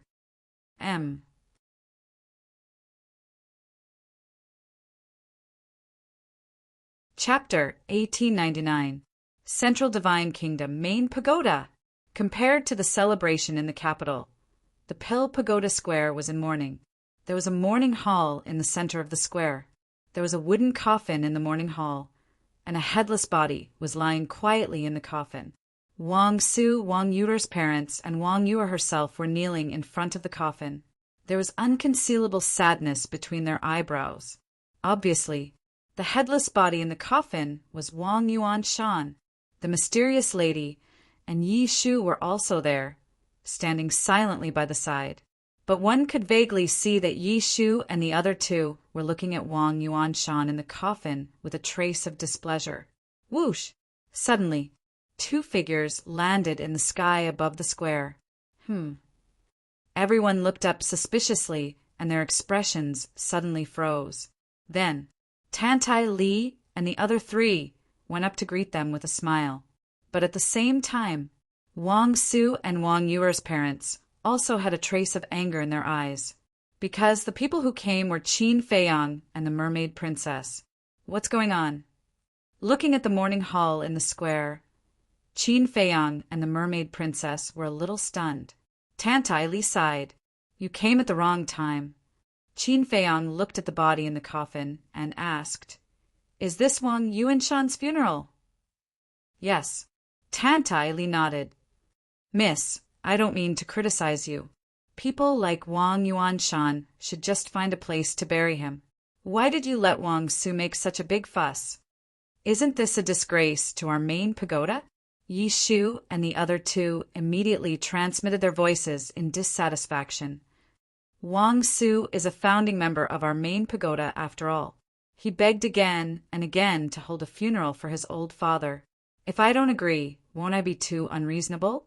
Besides, no one except us knows what Wang Yuanshan did in the miracle site, so it's not a disgrace. Tantai Li secretly said, But I just don't like it. Yi Shu snorted. Okay, the dead are more important. Don't say so much. Tantai Li glared at him and then looked at Qin Feiyong with a smile. Why did you suddenly come here? It's all because of the trouble you've caused me. Qin Feiyong sighed helplessly. What is it? You're already upset. Tantai Li said. I wouldn't dare. Qin Feiyong felt helpless. Suddenly, the mermaid princess flew down. Qin Feiyong hurriedly asked, Where are you going? Since I'm here, I naturally have to pay my respects. The mermaid princess smiled and landed on the square. Silly woman. Qin Feiyong shook his head. Wang Yuanshan died in his hands, and Wang Su hated him to the bone. So in this kind of situation, it was best to turn a blind eye. But this woman actually took the initiative to go down and pay her respects. Wasn't this just asking for trouble? Tantai Li secretly laughed and said, "She is a little silly, but it also shows that she is a kind child. You have to cherish her." "I will." Qin Feiyang nodded with a smile and asked curiously, "Where's Qin Rushwang? Why don't I see her?" Tantai Li's face darkened and said angrily, "Rushwang is a few generations higher than you. Is it appropriate for you to call her by her name? Then what should I call her? You can't call her great-grandmother." Qin Feiyang pursed his lips. Tantai Li helplessly stared at Qin Feiyang. "Get out of my way." At this time, there was an angry roar from below.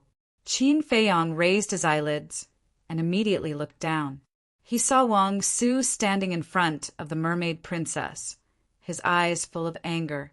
But facing the angry Wang Su, the mermaid princess was not angry at all. She smiled and said, "Senior, I don't mean any harm. I just came to pay my respects to Senior Wang." Wang Su glanced at Qin Feiyang and looked at the mermaid princess. "You don't need to be pretentious here. Get lost immediately." "I didn't. I'm really sincere," the mermaid princess said. "I'll say it again. Get lost." Wang Su shouted angrily. Wang Yuter got up and looked at Wang Su with dissatisfaction. "Grandpa, she's a guest and she's sincere. How can you treat her like this? Bastard, how dare you speak for them?" The enraged Wang Su swung his hand and ruthlessly slapped Wang Yuer's face. Wang Yuer touched her painful cheek and couldn't help crying out of grievance. Seeing Wang Yuer being slapped in public, Wang Yuer's parents on the side were silent. "Let me tell you, if you dare to betray us again, I'll directly expel you from the family." Wang Su glared at Wang Yuer. After saying this, he turned to look at the mermaid princess and said, "Why don't you get lost? Do you want to be slapped too? Try slapping her." Swish! Qin Feiyang took a step forward and landed in front of the mermaid princess. "Things don't look good," Tantai Li whispered. "Who cares? Wang Su has gone too far by scolding his own granddaughter in public. He should be taught a lesson." Yi Shu snorted. Below, Wang Su stared at Qin Feiyang, his eyes full of hatred. Wang Yuer saw that the situation was not good and hurriedly said, "Qin Feiyang, don't provoke Grandpa anymore. Take her away. Am I the one provoking him? Or is he the one provoking me? Also, the Pill Tower Square is a public place. Why should I leave?" Qin Feiyang said expressionlessly. Wang Yuer was extremely anxious. Wang Yuer's father suddenly stood up and looked at Qin Feiyang. "The Pill Tower Square is indeed a public place, but it's also the place of the main tower. You're not from the Forgotten Continent. We don't welcome you." "Don't welcome me? You're just a peak master of the St. Peak. How can you represent the main tower? Then I'd like to ask, what do you think of the 4 people above?" Qin Feiyang pointed at Tantai Li and the other 3 as he looked at Wang Yuer's father. Wang Yuer's father's pupils shrank when he heard this. Not to mention Yi Shu and the other 2. Just Tantai Li was Qin Feiyang's great-grandmother of family. And now, the main tower was under Tantai Li's control.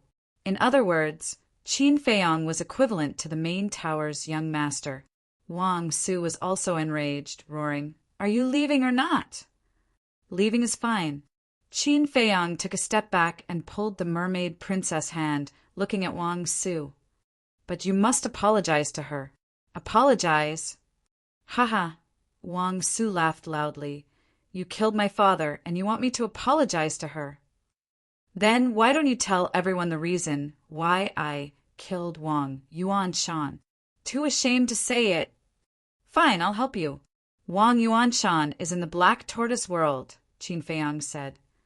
"Bastard, I'll kill you." Wang Su's expression changed when he heard that, and he threw a punch at Qin Feiyang. If everyone knew about Wang Yuanshan's deeds, he would definitely go down in history, in infamy. Kill me? Qin Feiyang curled the corner of his mouth, and his divine power surged. Wang Su immediately felt a huge pressure shrouding him, and he immediately staggered and fell to the ground in a sorry state. Qin Feiyang, are you trying to make a scene in the morning hall? Wang Yuer's parents also roared angrily. You too, get down on the ground too. Qin Feiyang looked at the two of them, and his divine power roared. Their bodies trembled, and they immediately fell to the ground uncontrollably. Even Wang Su and the others can't resist at all. Is this Qin Feiyang's current strength? That's terrifying. He's practically a godlike existence. The surrounding people were all extremely shocked. Enough, enough, it's really enough. Qin Feiyang, I'm begging you, please leave. Wang Yuer cried. Qin Feiyang looked at Wang Yuer and sighed deeply. His divine power dissipated like a tide, and he pulled the mermaid princess and said, Let's go! Thank you. In the future, let's break up with each other. Wang Yuer closed her eyes and said painfully. Qin Feiyang looked at Wang Yuer again, and from her painful expression, he knew how uncomfortable she was in saying those words. However, this might be the best ending. I hope you can find a good home as soon as possible and live happily ever after. Qin Feiyang said silently, and then took the mermaid princess into the main pagoda step by step. The disciples of the main pagoda, including the elders, the heads of the sub-pagoda, and the peak masters, all stepped aside in horror and made a path for them. Mermaid princess turned to look at Wang Yuer and whispered, Feiyang, did I cause you trouble? You only know now. Qin Feiyang looked at her helplessly. I'm sorry. Mermaid princess lowered her head, her face full of self-blame. Silly woman. Qin Feiyang shook his head. Don't always say that I'm silly, okay? How am I silly? Mermaid princess looked at him angrily. Okay, you're the smartest woman in the world, okay? Qin Feiyang laughed. You're not sincere at all. Mermaid princess pursed her lips, thought for a moment, and said, Did you deliberately attack Wang Su and the others? What do you mean? Qin Feiyang was stunned and looked at her suspiciously. Mermaid princess said, The more you and Wang Su fought, the more uncomfortable Wang Yuer would feel. In the end, she could only choose to break up with you. So I'm that kind of person in your eyes. Qin Feiyang said disappointedly. I guessed wrong? Mermaid princess was stunned. Wrong. I attacked Wang Su because he hit Wang Yuer in public. I attacked Wang Yuer's parents because they turned a blind eye to Wang Yuer's grievances. Qin Feiyang said. Mermaid princess said in realization. So you're defending Wang Yuer? Not only for her, but also for you. How dare they bully my woman? Qin Feiyang. Aren't they courting death? Qin Feiyang said proudly. Mermaid princess was pleased to hear that. Then she said, But Wang Yuer is really pitiful. She likes you so much. But she had to break up with you because of Wang Su and her parents. This is fate playing tricks on people. Qin Feiyang sighed. If he didn't meet Wang Yuanshan, or if Wang Yuanshan was a straightforward person, the situation would be different now. Mermaid princess joked, Look at you. You care about her quite a lot. Jealous? Qin Feiyang laughed mischievously. Do I look like I'm jealous? I just sympathize with Wang Yuer. Mermaid princess said. Qin Feiyang turned to look at Wang Yuer and sighed in his heart. Then he disappeared from the main tower with Mermaid princess.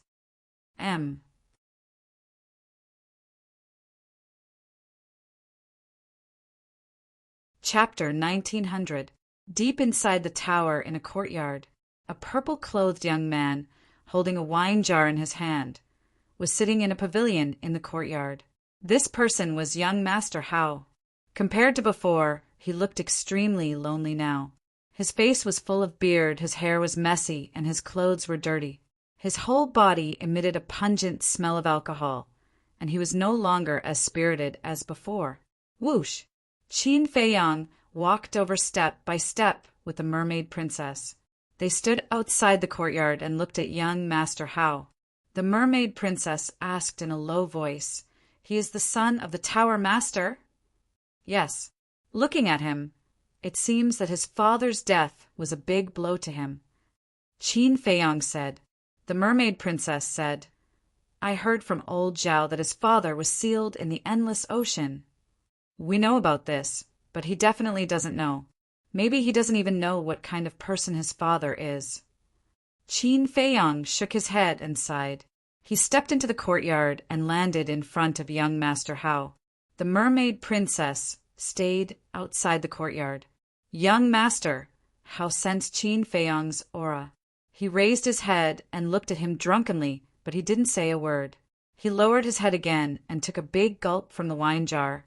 Then he looked at the void in front of him with dull eyes. As for Qin Feiyang, he was like air. Qin Feiyang said, "You drink all day. Is there any meaning in losing your mind?" Young Master Hao was stunned for a moment and murmured, "I am a trash." Then he took another big gulp from the wine jar. Qin Feiyang shook his head and said, "It's the first time I've seen someone admit that they are trash.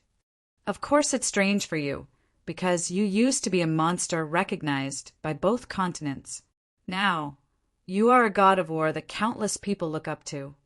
And I, in everyone's eyes, am just a rich playboy with status and background. My current cultivation is pitifully weak. So the gap between the two of us is like heaven and earth. You don't have to pity me. I, young Master Hao, can't accept it." Young Master Hao gave a self-mocking smile. Qin Feiyang's face was filled with disappointment as he said, "Although I came to the Forgotten Continent specifically to find you, I'm not in the mood to listen to your nonsense." "Looking for me? Then this little one is truly honored, Lord War God." Young Master Hao said with a smile. Qin Feiyang ignored the sarcasm in his words and said, "How much do you know about your father?" "My father," young Master Hao murmured, shaking his head. "I don't know, and I don't want to know." Qin Feiyang said, "You must have thought of something. Otherwise, you wouldn't be avoiding this topic. I'm not interested in listening to your nonsense. If you have the heart, then drink with me. Otherwise, please leave," said young Master Hao. "Running away won't solve the problem." Back then, out of jealousy, your father colluded with the Mu family to harm senior sister. He was extremely vicious. Later, when he became the chief tower master, out of selfishness, he forced Gongsun Bei, and of course me. I'm afraid you still don't know. Back then, he said he wanted us to go to Qinghai to train, but in fact, it was to get rid of me. It can be said that your father is the sinner of the Forgotten Continent. Qin Feiyang said. "Don't say any more, don't say any more." Young Master Hao shook his head. And this time at the god site, your father still didn't change. He wanted to harm great-grandmother and Yi Shu to cover up his crimes back then, but he didn't know that the heavens were clear and evil was intolerable. No matter how he tried to cover it up, the truth will surface one day, Qin Feiyang said. "I told you to stop talking. Is there something wrong with your ears?"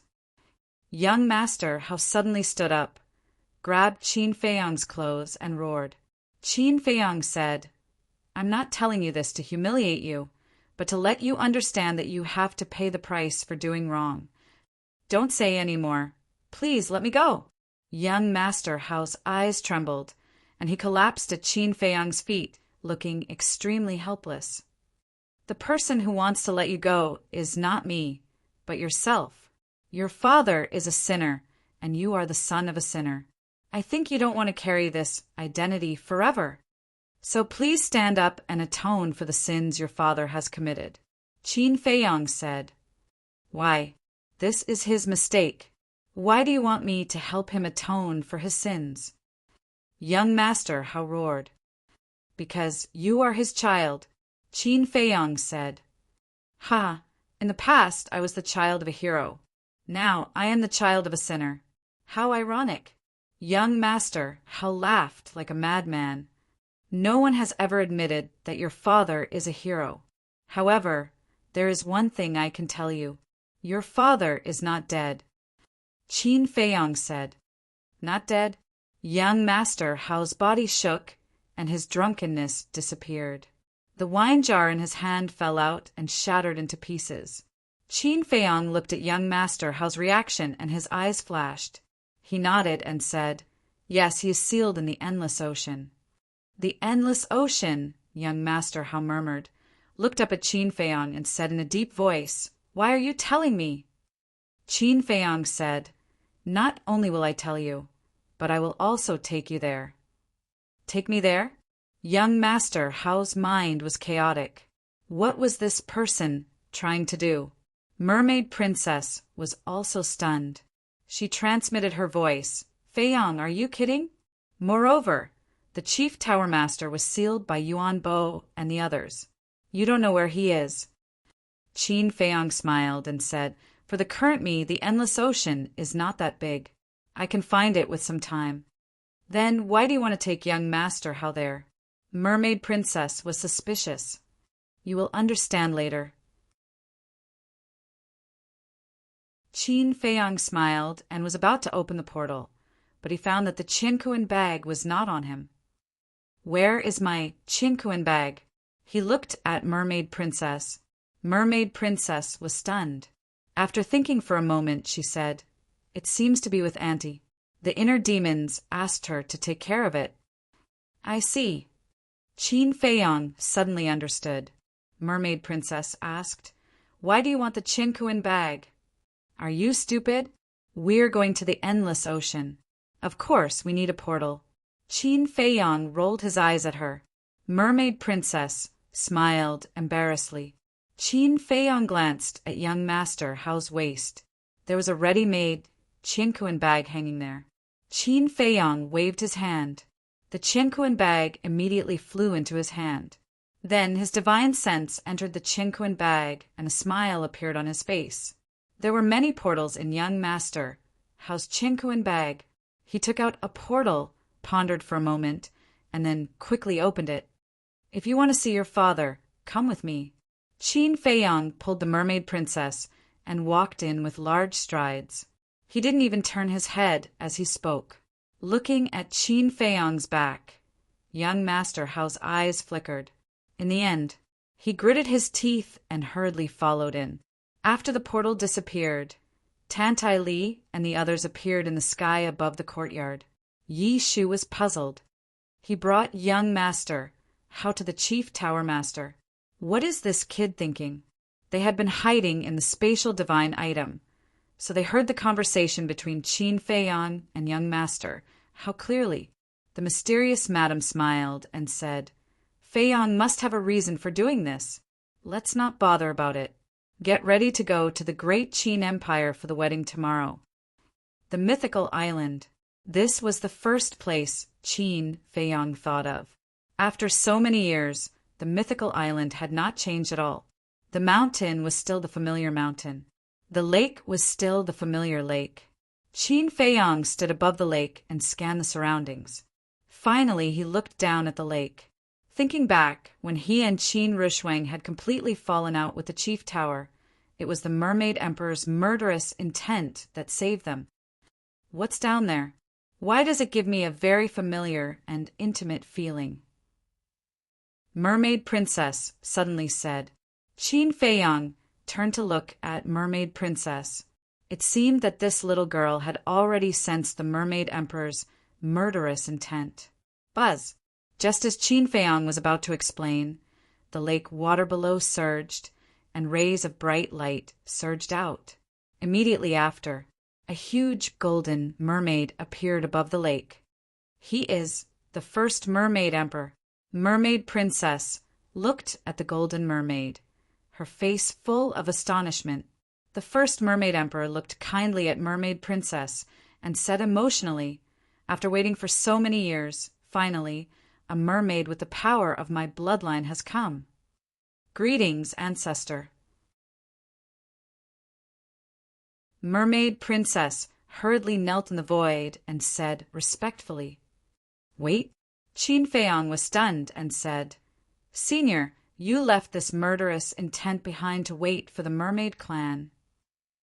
However, the first mermaid emperor did not seem to hear anything.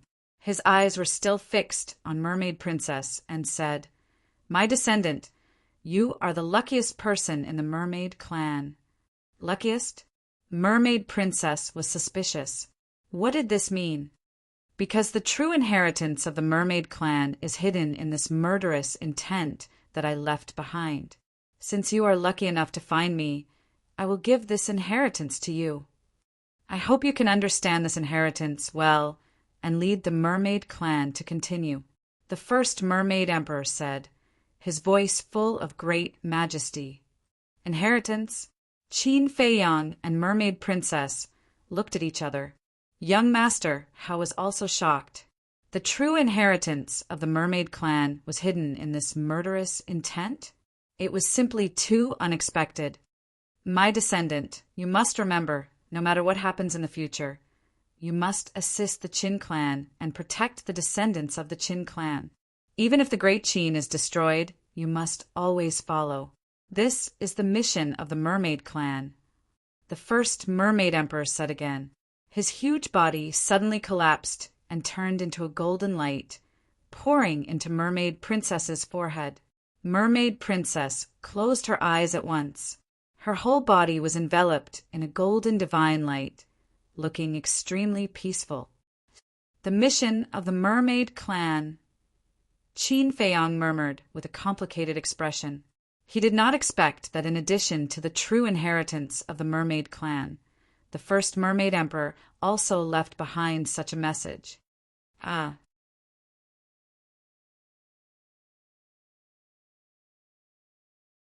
Chapter 1901. This inheritance came too late. In fact, it was also his fault. If he was willing to bring the mermaid princess along, then the mermaid princess would have already obtained this inheritance. If she had obtained this inheritance, perhaps the mermaid 5 ancestors would not have rebelled. It was all fate's fault. However, there were many things that could not be predicted. Perhaps when the mermaid princess obtained the inheritance, the mermaid 5 ancestors would not restrain themselves. Instead, they would become even more aggressive and plot to murder the mermaid princess and snatch the inheritance. This was not impossible. About half an hour passed. Suddenly, the mermaid princess let out a muffled groan, and her face twisted. Qin Feiyang's pupils constricted, and a trace of worry appeared on his face.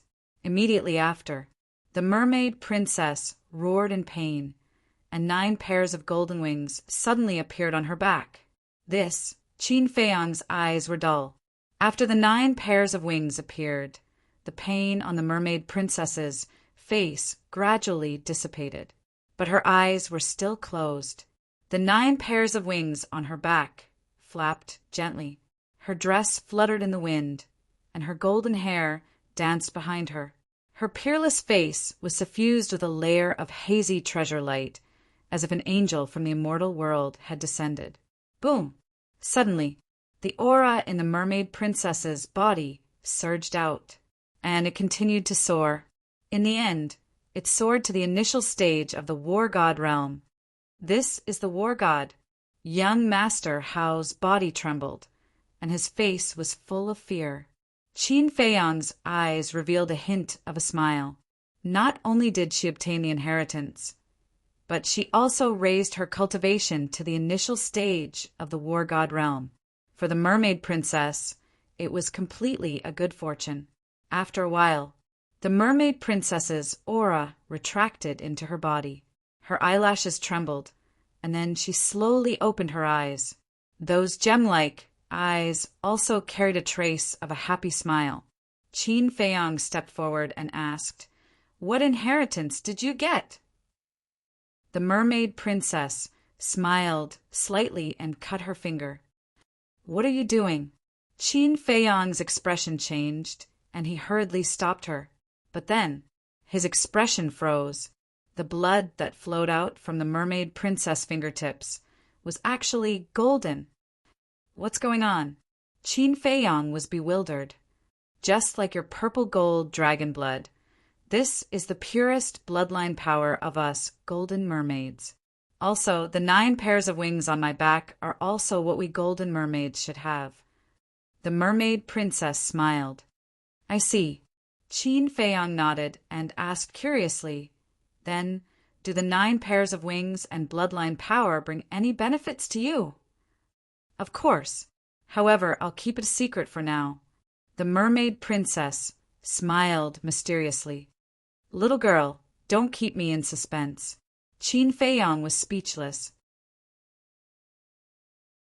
Furthermore, I have also obtained the mermaid clan's inherited divine arts, but I still need some time to comprehend them.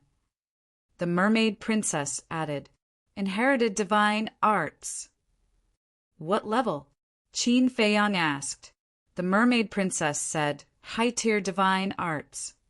Not bad, not bad. Qin Feiyang nodded and smiled. Not to mention high-tier divine arts. Even the weakest low-tier divine arts were rare in the Great Qin and the Forgotten Continent. To be able to obtain this inheritance, the mermaid princess's strength had increased by dozens or even hundreds of times. Qin Feiyang chuckled and said, Now that my wife has become so strong, please don't abuse me in the future. Who is your wife? The mermaid princess blushed and glared at him fiercely. Qin Feiyang laughed and bowed to the lake. Thank you, senior. Thank you, ancestor. The mermaid princess also lowered her head to look at the lake and bowed respectfully. War God! Young Master Hao looked at the two of them and muttered to himself, his gaze gradually becoming fiery. This was the goal he should pursue. The mermaid princess glanced at young Master Hao and asked in a low voice, Next stop, where are we going? Dragon Island. Qin Feiyang said. Since it was not sealed on the Divine Island, it was very likely to be on Dragon Island, because Dragon Island was still outside the Qinghai and Inland Sea. Back then, facing the pursuit of the Mu family and the tower, he and Qin Rushuang escaped on Dragon Island. Young Master Hao clenched his hands and shook his head. I'm not going. Not going? Qin Feiyang was stunned and asked suspiciously, Why not? Don't you want to save him? Before this, I did want to save him. But when I saw the mermaid princess break through to War God, I suddenly woke up. This is not what I want at all. What's more, he is a sinner. He should pay the price for the mistakes he made.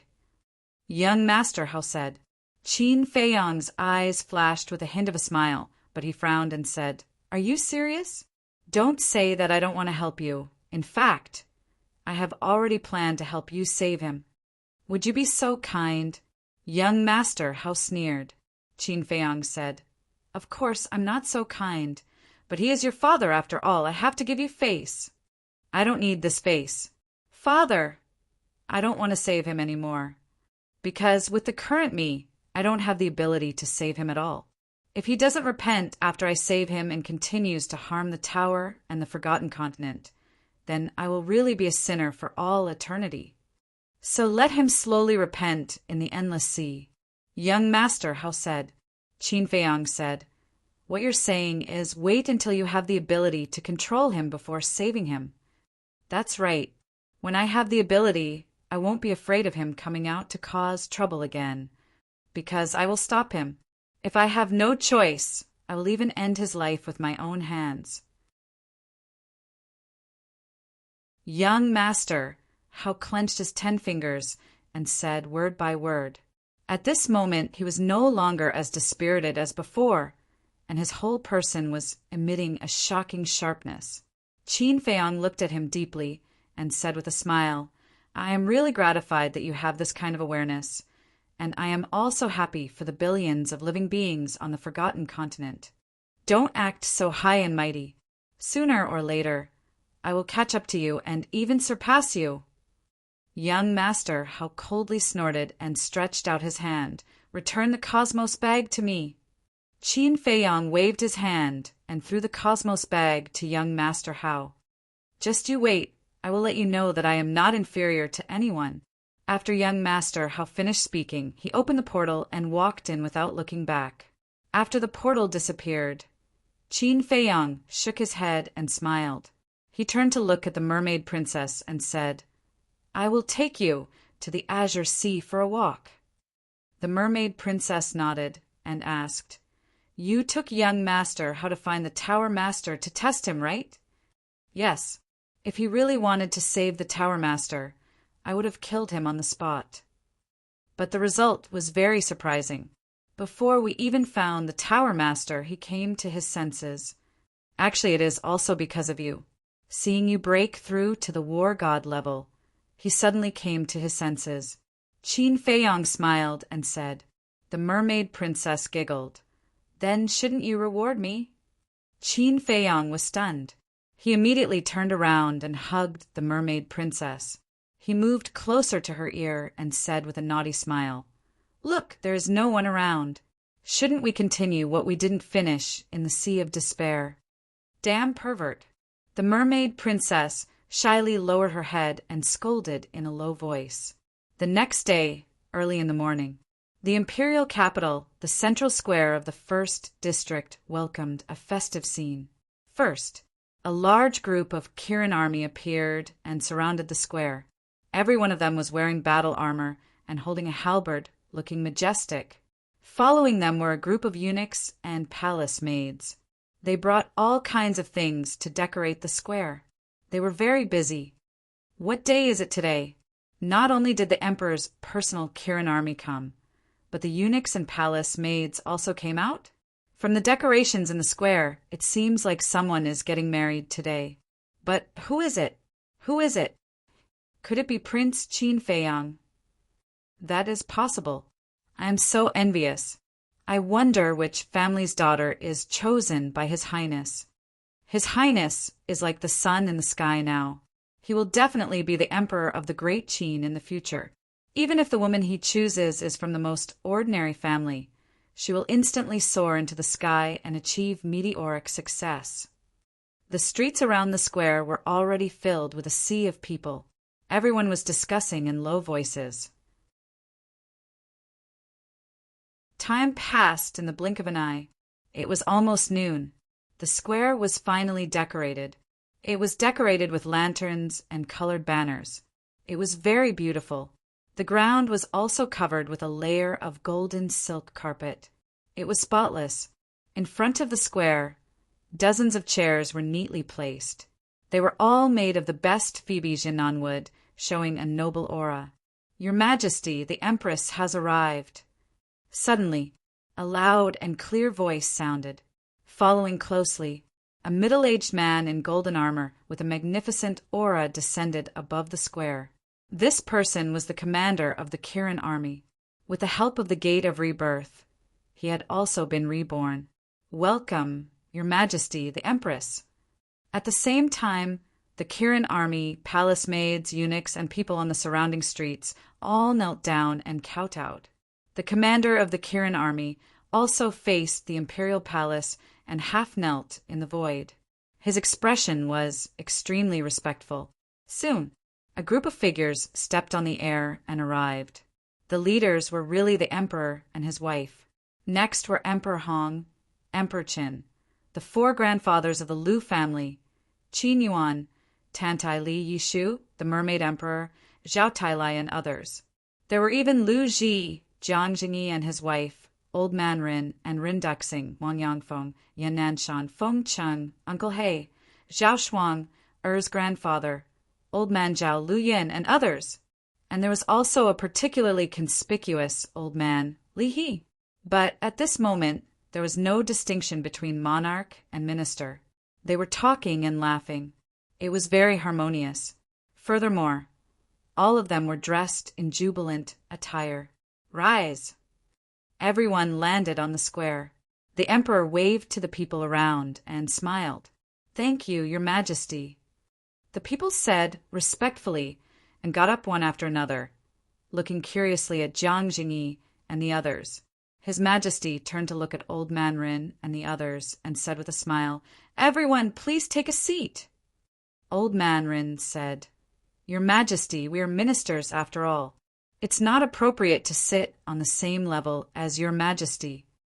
As I said, there is no distinction between monarch and minister today. Besides, everyone here has taken care of Feiyang. I can't thank you enough. The emperor said with a smile. Yes, without you, there would be no Feiyang today. Lu Qiyu nodded. If that's the case, old Mandarin looked at Jiang Jingyi and the others, then looked at the emperor and said with a smile, then we will respectfully accept.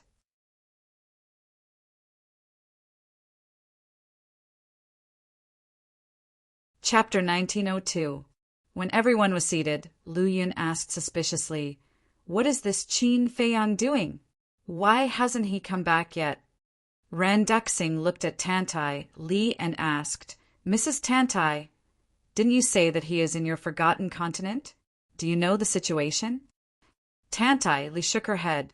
In terms of seniority, she was the highest here. So even the Emperor, Emperor Chen, and Emperor Hong were respectful to her, not to mention Rin, Duxing, and the others. Then where did this kid go? Could it be that he forgot?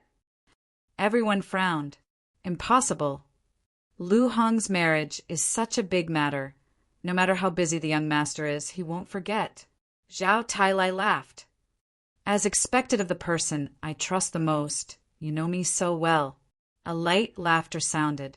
Following closely, Qin Feiyang brought the mermaid princess and descended on the square.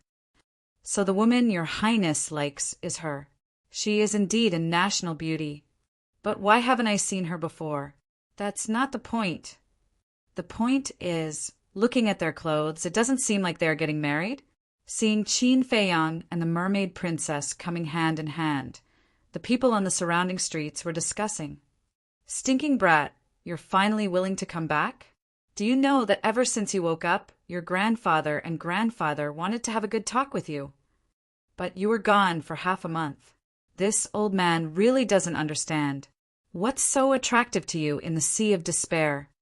Emperor Hong looked at Qin Feiyang with a sullen face. "What is it that attracts me? Aren't you asking the obvious?" Qin Feiyang chuckled. "Little bastard." Emperor Hong scolded with a smile. Qin Feiyang's gaze turned and landed on the two old men next to Emperor Hong. That's right. The two of them were Emperor Chen and Lu Yin. Looking at Qin Feiyang, the two of them looked a little excited. "Wife, let's go." Qin Feiyang turned his head and smiled at the mermaid princess, then pulled the blushing mermaid princess to the two old men and bowed. "Feiyang and his wife greet grandfather, grandfather." "Don't talk nonsense, okay? We haven't gotten married yet."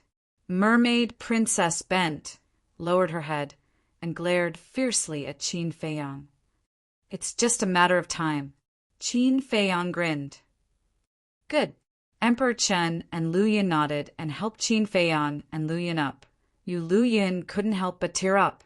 Qin Feiyang looked at the two old men in front of him and lowered his head in self-blame. "Grandfather, grandfather, I'm sorry. You have suffered so much because of me."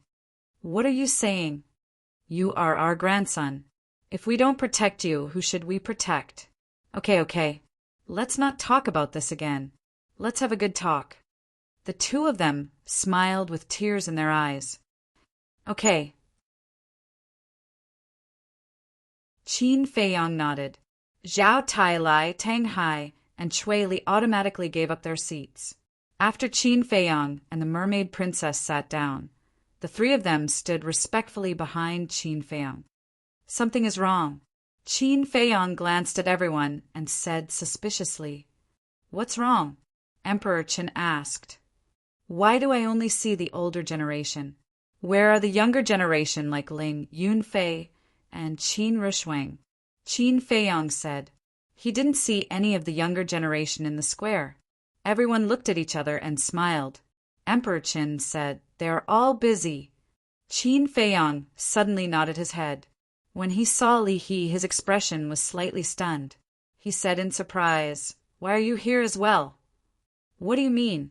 Can't I come to Great Qin?" Li He's face darkened and said angrily, "Of course you can." Qin Feiyang smiled and looked at Zhao Tailai and the other two. He asked, Where are Junior Leopard and Yu Huang? Zhao Tai Lai smiled mysteriously and said, They also have a mission. Ah. Qin Feiyang was surprised and said, Am I the only one who has nothing to do? You are different. You are our savior. How can we let you worry about these things?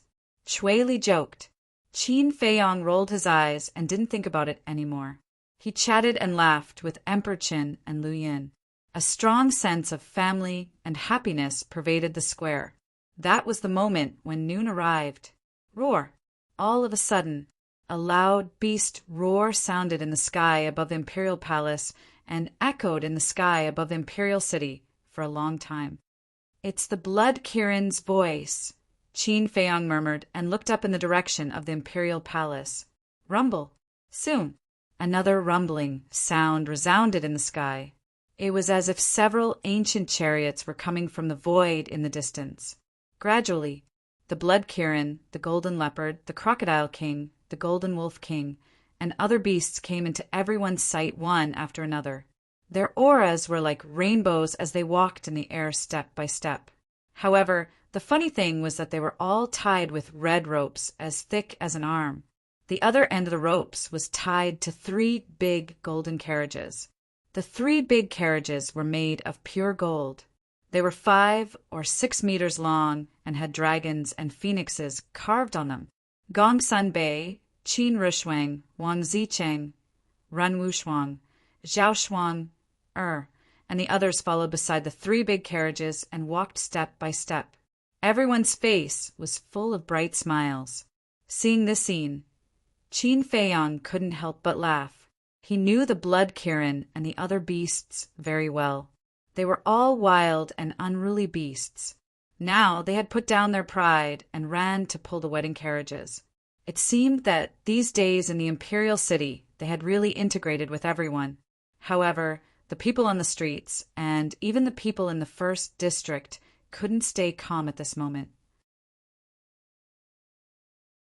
Although they didn't know what cultivation level the Blood Kirin and the other beasts were at, the Blood Kirin and the other beasts didn't hide their auras. Their divine power was rolling in all directions. Since it was divine power, it must be a divine beast. Using divine beasts to pull the carriages? This was too grand. Who on earth were the newlyweds in the 3 carriages? Rumble. After a while, the Blood Kirin and the other beasts landed on the square. The 3 carriages also landed steadily on the ground. Qin Feiyang looked at them one by one. In addition to the Blood Kirin and the other beasts, there were also thunder leopards, seals, seahorses, and so on. They were all emitting false god auras now. Back then, when Qin Feiyang entered the divine site, their cultivation was already at the peak of the 9-star combat emperor realm. In the past few years, Second Grandpa had tirelessly taught them. Therefore, when the demon ancestor sent people to kidnap them, they had already broken through to the false god realm. Similarly, as the strongest people around him, Wang Yangfeng and Wang Yishan had also become false gods. The emperor stood up and looked at the Blood Kirin and the other beasts. He smiled and said, "Thank you for your hard work." The Blood Kirin said, "You know we have worked hard. Later, get us some good wine and let us drink to our heart's content." The emperor smiled and said, "You can have as much as you want. Later, you can drink to your heart's content. Now, let's invite the newlyweds out." The emperor smiled and turned to Qin Feiyang. He said, "Feiyang, they want you to be the witness. Come." Huh. Qin Feiyang was stunned. He said awkwardly, "I have no experience in this kind of thing." The emperor shook his head and said with a smile, "What experience do you need? Just let them come out. Then it's simple." Qin Feiyang smiled. He stood up and walked to the center of the square. He glanced at the 3 carriages and said, "Stop wasting time. Hurry up and come out." The emperor was stunned. The others also looked at each other. This was too simple. At least say a few words of blessing in advance. "Can't I?" Qin Feiyang turned to look at everyone. The emperor waved his hand and said, Okay. It's a matter for the young people anyway." You can do whatever you want. Qin Feiyang looked at the 3 carriages again and urged, hurry up.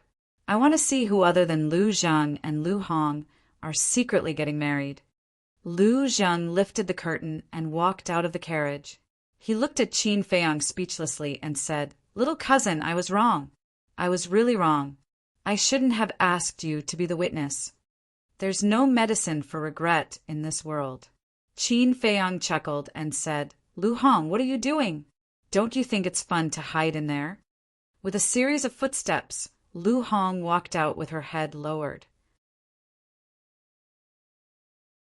She was wearing a red dress with 2 golden fire phoenixes embroidered on it. She had a little light makeup on her face. She looked very natural. Her black hair was tied up high, looking clean and neat. She wore a phoenix coronet on her head and a red cape on her shoulders. Standing beside Lu Zhang, she did not dare to raise her head to look at everyone. Lu Zhang grabbed Lu Hong's hand and said with a smile, Hong-er, what are you shy about? You're the main character today. Hearing that, Lu Hong mustered up her courage and raised her head to look at everyone. Qin Feiyang looked at Lu Hong and said with a smile, You're the most beautiful today. Thank you. Lu Hong lowered her head again. Her face was red, and her voice was so soft that it was almost inaudible. Swish! Qin Feiyang looked at the other 2 carriages and said unhappily, You guys, do you only dare to do it if I do it? Boss, today is our big day. Can't you be a little more patient? A dissatisfied voice sounded. This voice, Qin Feiyang looked at the carriage in astonishment. It was Fatso's voice. No way. Fatso was getting married? Wait, who was his bride? Why was there no news at all? That's right. We want to give you a surprise. Can't you cooperate? A displeased voice sounded from the other carriage as well. Ling Yunfei. Qin Feiyang turned to look at the carriage again.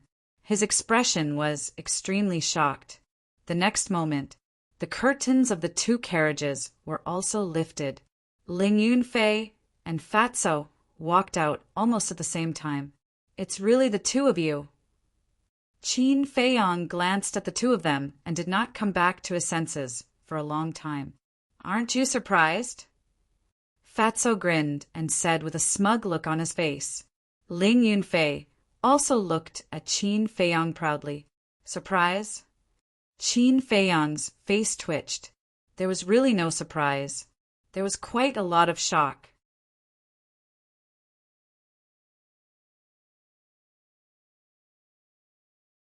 Chapter 1903.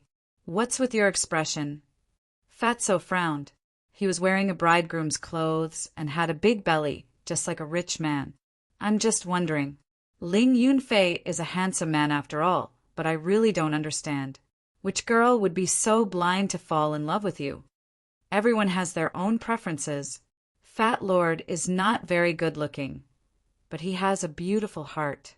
Fatso smiled proudly. Beautiful heart? Qin Feiyang's mouth twitched fiercely. Who didn't know what kind of person this guy was? How dare he say it out loud? Suddenly, an angry rebuke sounded from behind the curtain. Qin Feiyang, I won't allow you to bully him.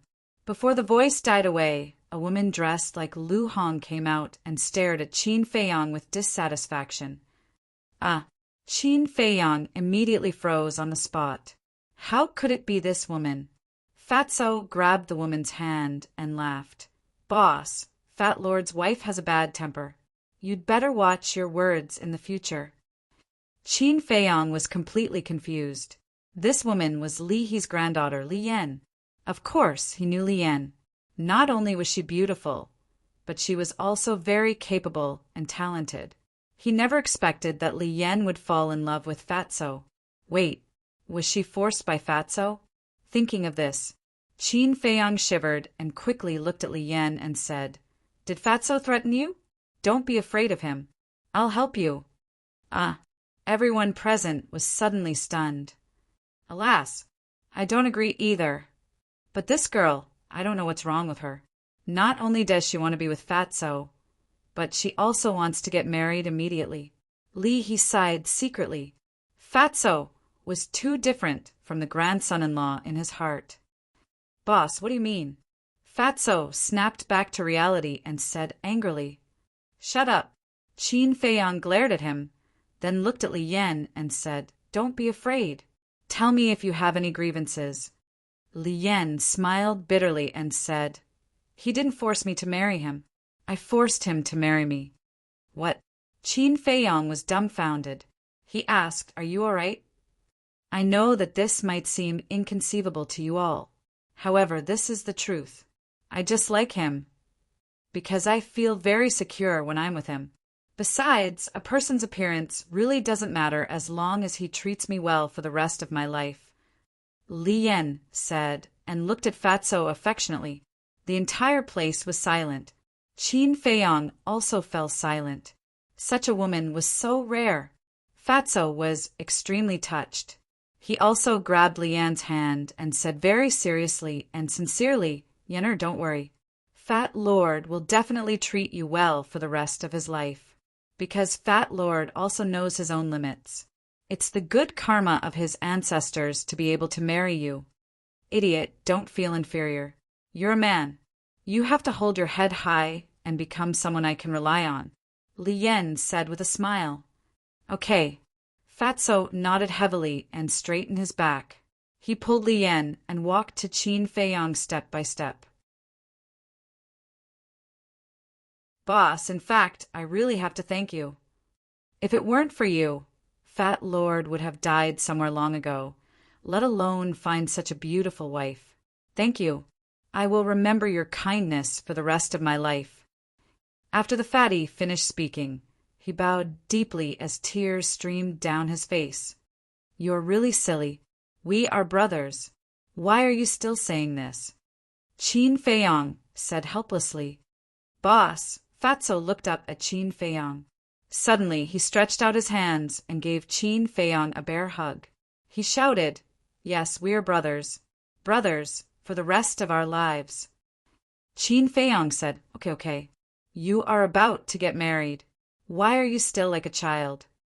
Fatso wiped his tears, let go of Qin Feiyang, and said with a smile, Since we are brothers, where is the gift? Gift? Qin Feiyang was stunned. He frowned and said, So you said so many mushy words just for a gift. What else do you think? Fatso gritted his teeth and said, No. Qin Feiyang's face darkened. He turned to look at Ling Yunfei, but there was a hint of a smile in his eyes. Stingy. Fatso pursed his lips. Qin Feiyang said, Ling Yunfei, who is your wife? Ling Yunfei smiled evilly and turned to look inside the car. Wife, it's time for you to show up. A woman walked slowly, stood beside Ling Yunfei, and smiled at Qin Feiyang. It's you. Qin Feiyang smiled. This woman was Old Master Zhao's granddaughter, Zhao Shuang. Zhao Shuang smiled and said, Are you surprised?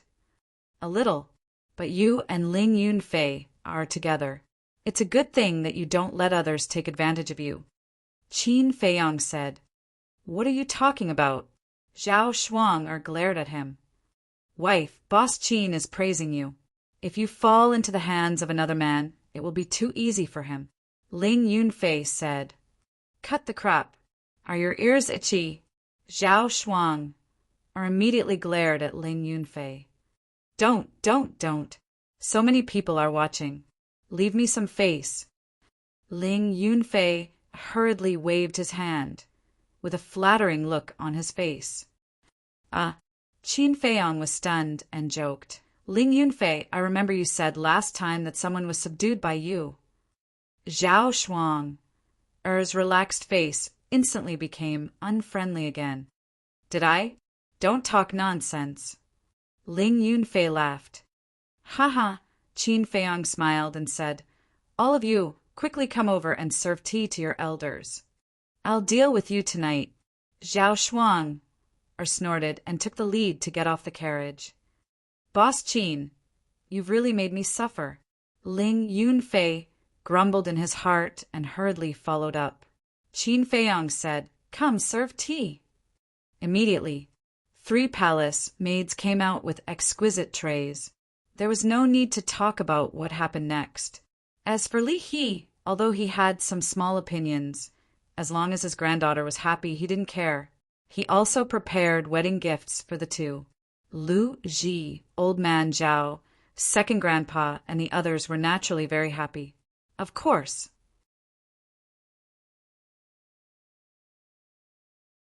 They also prepared wedding gifts for their children and grandchildren. Although the gifts were not very expensive, they were the elders' intentions and their sincere blessings. So happy. Mermaid Princess walked to Qin Feiyang's side and looked at the 3 couples with a smile. There was a trace of envy in her eyes.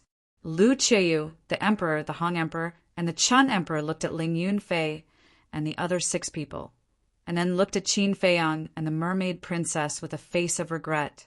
Qin Feiyang saw all of this.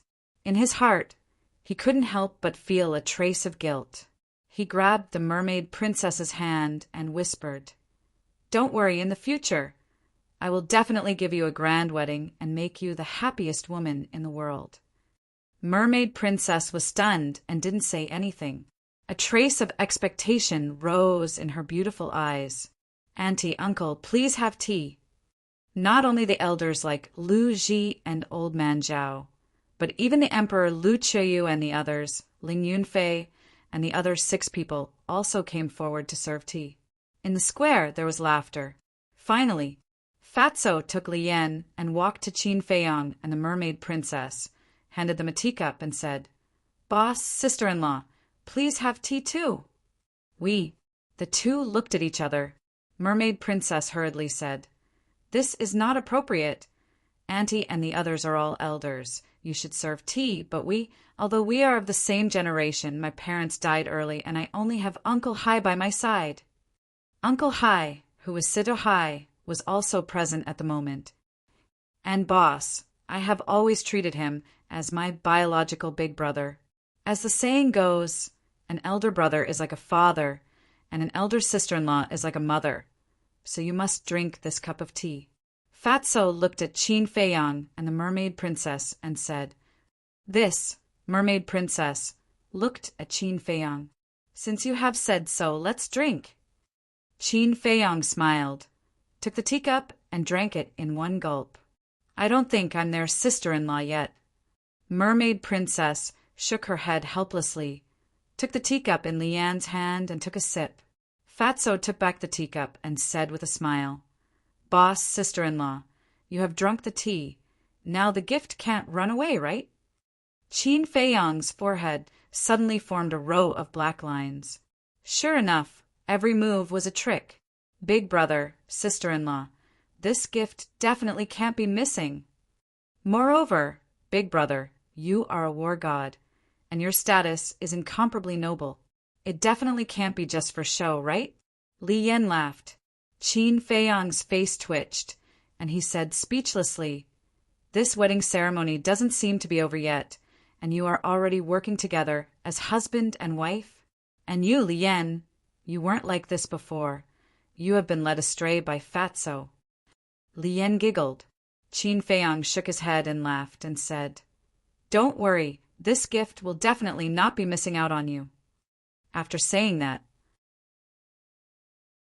he looked at the blood Kirin, Zhao Tailai and the others and said, "Is the Wind Moon Pavilion on you?" "No, the inner demons were handed over to Mistress," Zhao Tailai said. Qin Feiyang looked at Lu Qiyu. Lu Qiyu waved her hand, and the Wind Moon Pavilion, the Cosmos Bag, and the Golden Bead all appeared and flew in front of Qin Feiyang. Qin Feiyang put away the Cosmos Bag and released his divine sense into the Golden Bead and the Wind Moon Pavilion. Fatso said in surprise, "Boss, you're not going to give them to us, are you?" "In your dreams, you can only pick one." Qin Feiyang rolled his eyes at Fatso and said, "Is Fat Lord that kind of greedy person?" Fat Lord is just thinking, "These are all supreme grade, divine artifacts." Fatso said, "Since you recognize me as your big brother, then this wedding gift must be decent." Qin Feiyang glanced at the two supreme-grade divine artifacts, and with a wave of his hand, the Wind Moon Pavilion flew in front of the two of them, and said with a smile, "Take it!" "Thank you, boss." Fatso was overjoyed and immediately reached out to grab it. But suddenly, Qin Feiyang waved his hand, and the Wind Moon Pavilion returned to his hand. Fatso's smile froze, and he said angrily, "Boss, what are you doing? Are you trying to make me happy?" Qin Feiyang ignored him and walked to Lien, saying with a smile, "Take it. There is no blood contract in the Wind Moon Pavilion. You can directly drip blood to recognize it as your master. And in the future, if Fatso dares to bully you, you can use the Wind Moon Pavilion to beat him up." "Okay. Thank you, Qin Dage." Li Yen took the Wind Moon Pavilion happily and immediately dripped blood to recognize it in front of Fatso. After recognizing it as its master, Li Yen put the Wind Moon Pavilion into her body under Fatso's envious gaze, and then she did not forget to smile at Fatso. Fatso immediately swallowed his saliva. It seemed that the future days would not be easy.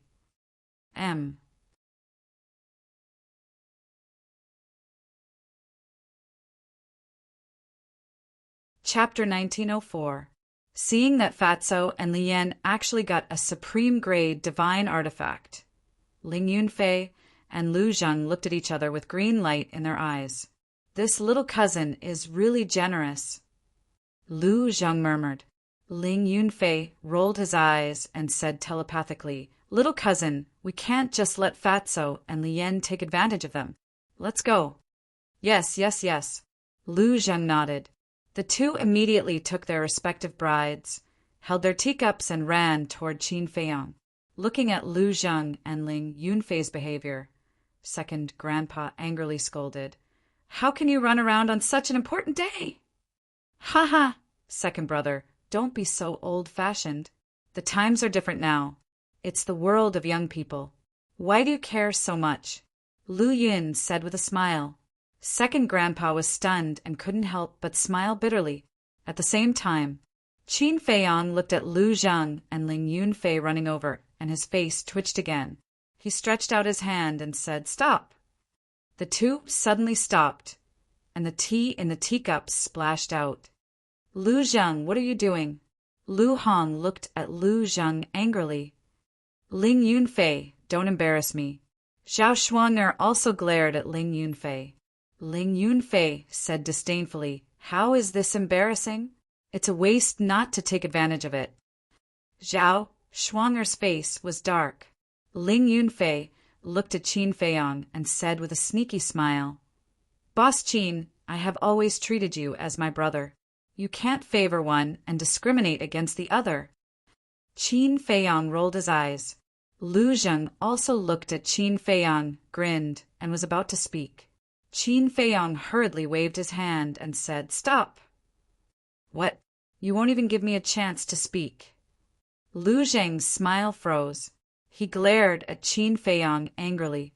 Qin Feiyang said, "It's true that Fatso and Ling Yunfei treat me as their big brother, but you, so it's this." "It's nothing. As long as you give me enough benefits, we can make an exchange. I'll be the younger cousin, and you'll be the older cousin." Lu Zheng said with a grin. Fatso and Ling Yunfei immediately cast disdainful glances at Lu Zheng. Gong Sun Bei, Qin Rushuang, and the others looked at each other and could not help but shake their heads and laugh. Second grandpa was fuming and glaring at him. For the sake of some congratulatory gifts, he didn't even care about his dignity. What kind of behavior was this? This was simply a disgrace to the Lu family. Qin Feiyang was also speechless. He said, "You'd better look at second grandpa's face now." Lu Zheng glanced at second grandpa and did not take it to heart.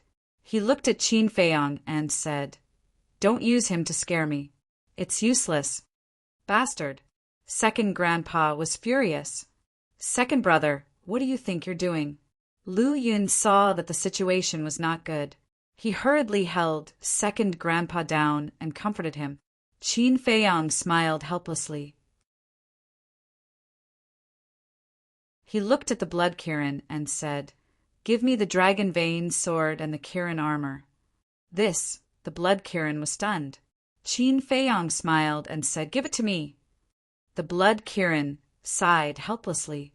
With a thought, the dragon vein sword and the Kirin armor appeared. After a period of repair, the Kirin armor had been restored to its original state. Qin Feiyong waved his hand, and the two supreme-grade divine artifacts flew to him. Then he erased the blood contract. Looking at the two divine artifacts, Lu Zhang and Ling Yunfei's eyes lit up. Qin Feiyong rolled his eyes at the two and said calmly, It's the same as Fatso's. You don't have a share. When the two heard this, their faces immediately withered like frosted eggplants. Qin Feiyong looked at Lu Hong and Zhao Shuang and smiled. Come here. The two looked at each other and walked in front of Qin Feiyong. Qin Feiyong looked at Zhao Shuang and smiled. To be honest, I used to feel guilty. Why? Zhao Shuang was suspicious. Back in the Swallow Pan mountain range, when you were ambushed by Zuan, I swore to help you and take care of your family. But at that time, I only thought of Aunt Shui and Aunt Lu Ji. As for your grandfather, I did not do anything. It wasn't until he was killed that I remembered that I hadn't even come to visit him before. So, please forgive my carelessness. Qin Feiyong lowered his head and said apologetically, You think too much. I never blamed you. Besides, hasn't grandfather been resurrected? Zhao Shuang smiled. Thank you. Qin Feiyong said gratefully and smiled. Then you can choose one. That's not good. I know that you still have to go to the miracle. Keeping these divine artifacts will definitely help you. Zhao Shuang said. It's okay. You have to trust me. Qin Feiyong smiled. In that case, Zhao Shuang glanced at the Kirin armor and dragon vein sword, then looked at Qin Feiyong and said, Let Sister Lu Hong choose first. Lu Hong was stunned and looked at Zhao Shuang helplessly. Just choose. Why are you being so polite? Zhao Shuang looked at Lu Hong, then looked at the Kirin armor and dragon vein sword. For a moment, she could not make up her mind. Ling Yunfei whispered in Zhao Shuang's ear, My dear wife, we want the dragon vein sword. Why? Zhao Shuang was suspicious. Ling Yunfei said, The Kirin armor is only a defensive divine artifact. It has no lethality. The dragon vein sword is definitely better. Then I want the Kirin armor. Zhao Shuang grabbed the Kirin armor, completely ignoring the stunned Ling Yunfei. She directly dripped her blood on it to claim ownership. Ling Yunfei said anxiously, My dear wife, what are you doing? Zhao Shuang said, I just want to live a peaceful life in the future, so I don't need the dragon vein sword.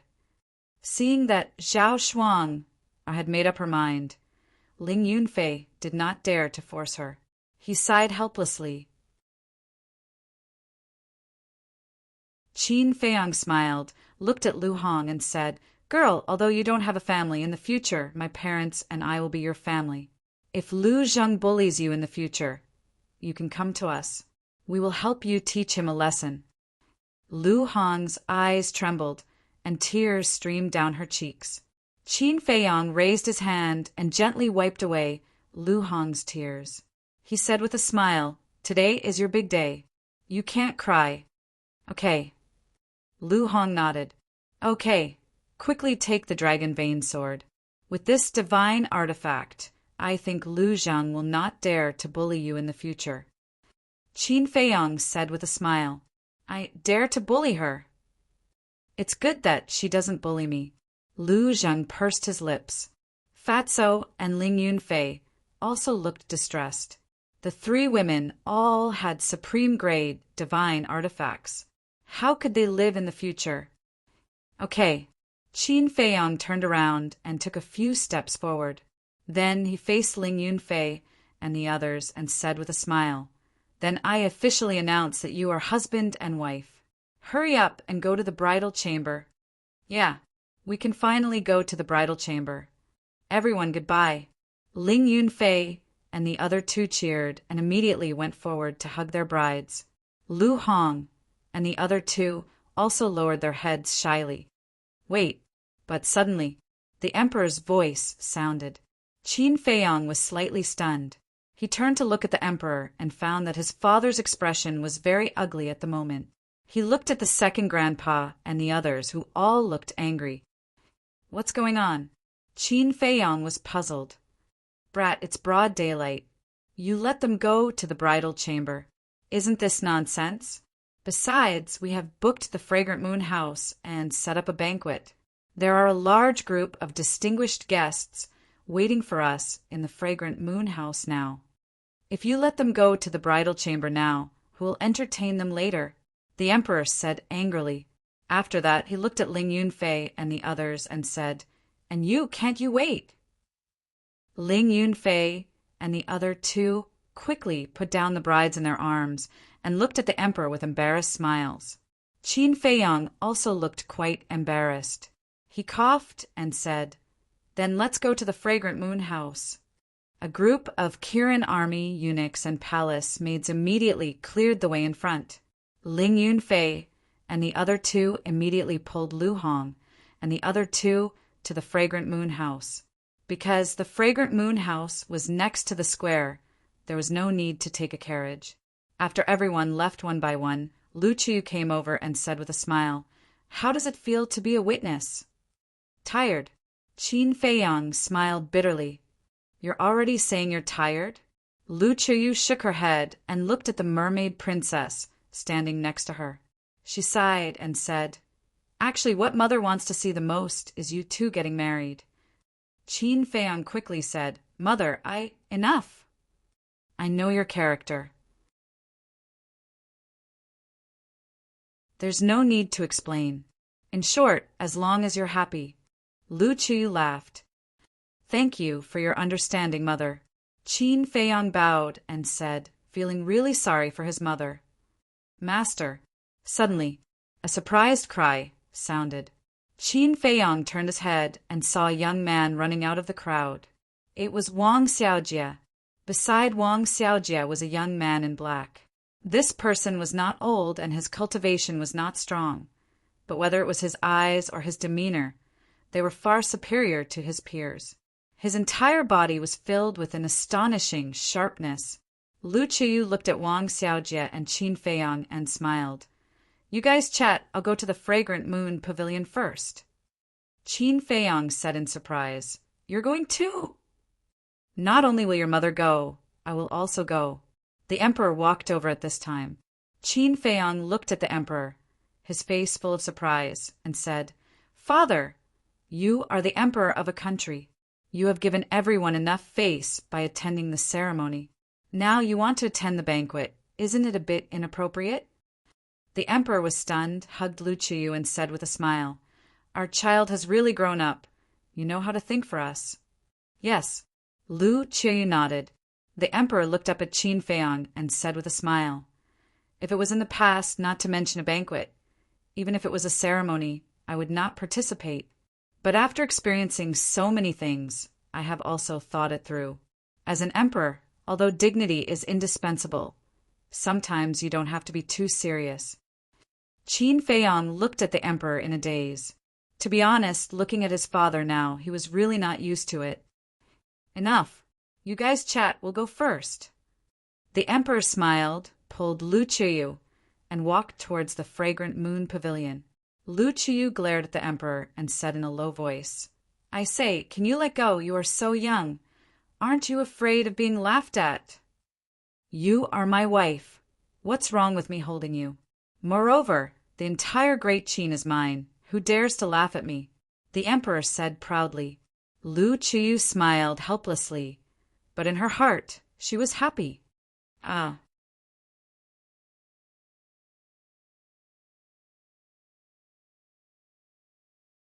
Chapter 1905. After the two left, Wang Xiaojie immediately went up and said with a smile, "Master, mistress." "Master." The black-clothed youth also bowed. This person was Mu Qin, but later he followed Qin Feiyang, and Qin Feiyang changed his name to Qin Qin. Qin Feiyang looked at the two and said with a smile, "Are you both okay?" Can't be better. Wang Xiaojie smiled and looked at the mermaid princess, saying, Mistress, you are so beautiful. My master's ancestors must have accumulated good karma to get such a beautiful wife like you. Qin Feiyang's face darkened. The mermaid princess was also stunned, then said with a smile, You little guy, you know how to talk. This is the truth, Wang Xiaojie said with a serious face, then changed the topic and said with a smile, Mistress, do you have any greeting gift? Ah, the mermaid princess was stunned. Qin Feiyang couldn't help but give Wang Xiaojie a knock on the head and said angrily, Is this greeting gift enough? Wang Xiaojie rubbed his forehead, looking wronged. Qin Feiyang said, You really don't learn the good things and only learn the bad things. In the future, stay away from Fatso and the others.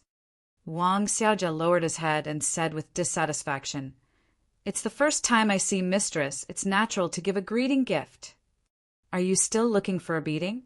Qin Feiyang's face darkened. No, no, no. Wang Xiaojie hurriedly waved his hand.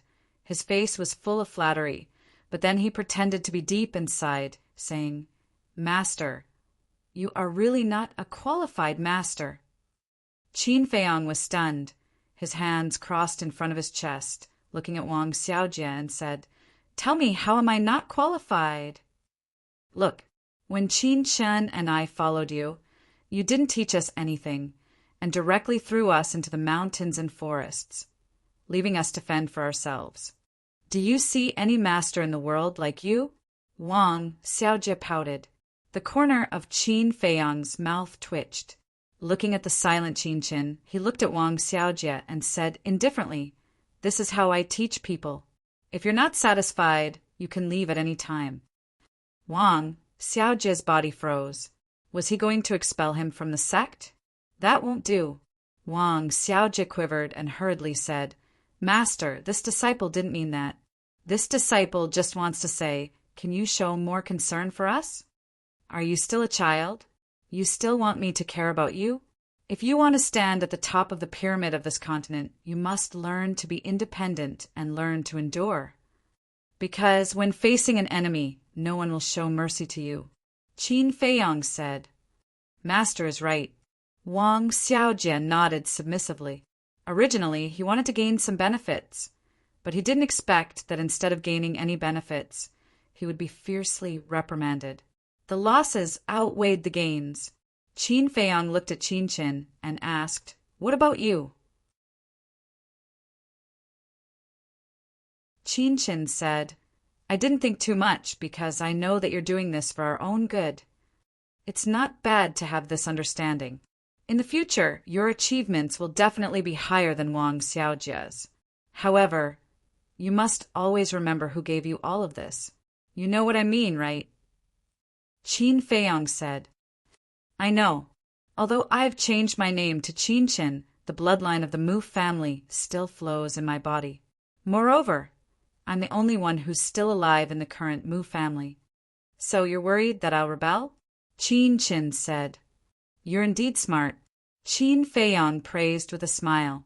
Qin Shen said, I swear to the heavens that I'll never do anything to harm the great Qin dynasty. I believe you. Qin Feiyang nodded and smiled. He waved his hand and said, Go and relax. Don't pull a long face all day. Yes. Qin Shen nodded respectfully. Qin Feiyang looked at Wang Xiaojie and said, You go too. Learn from him in the future.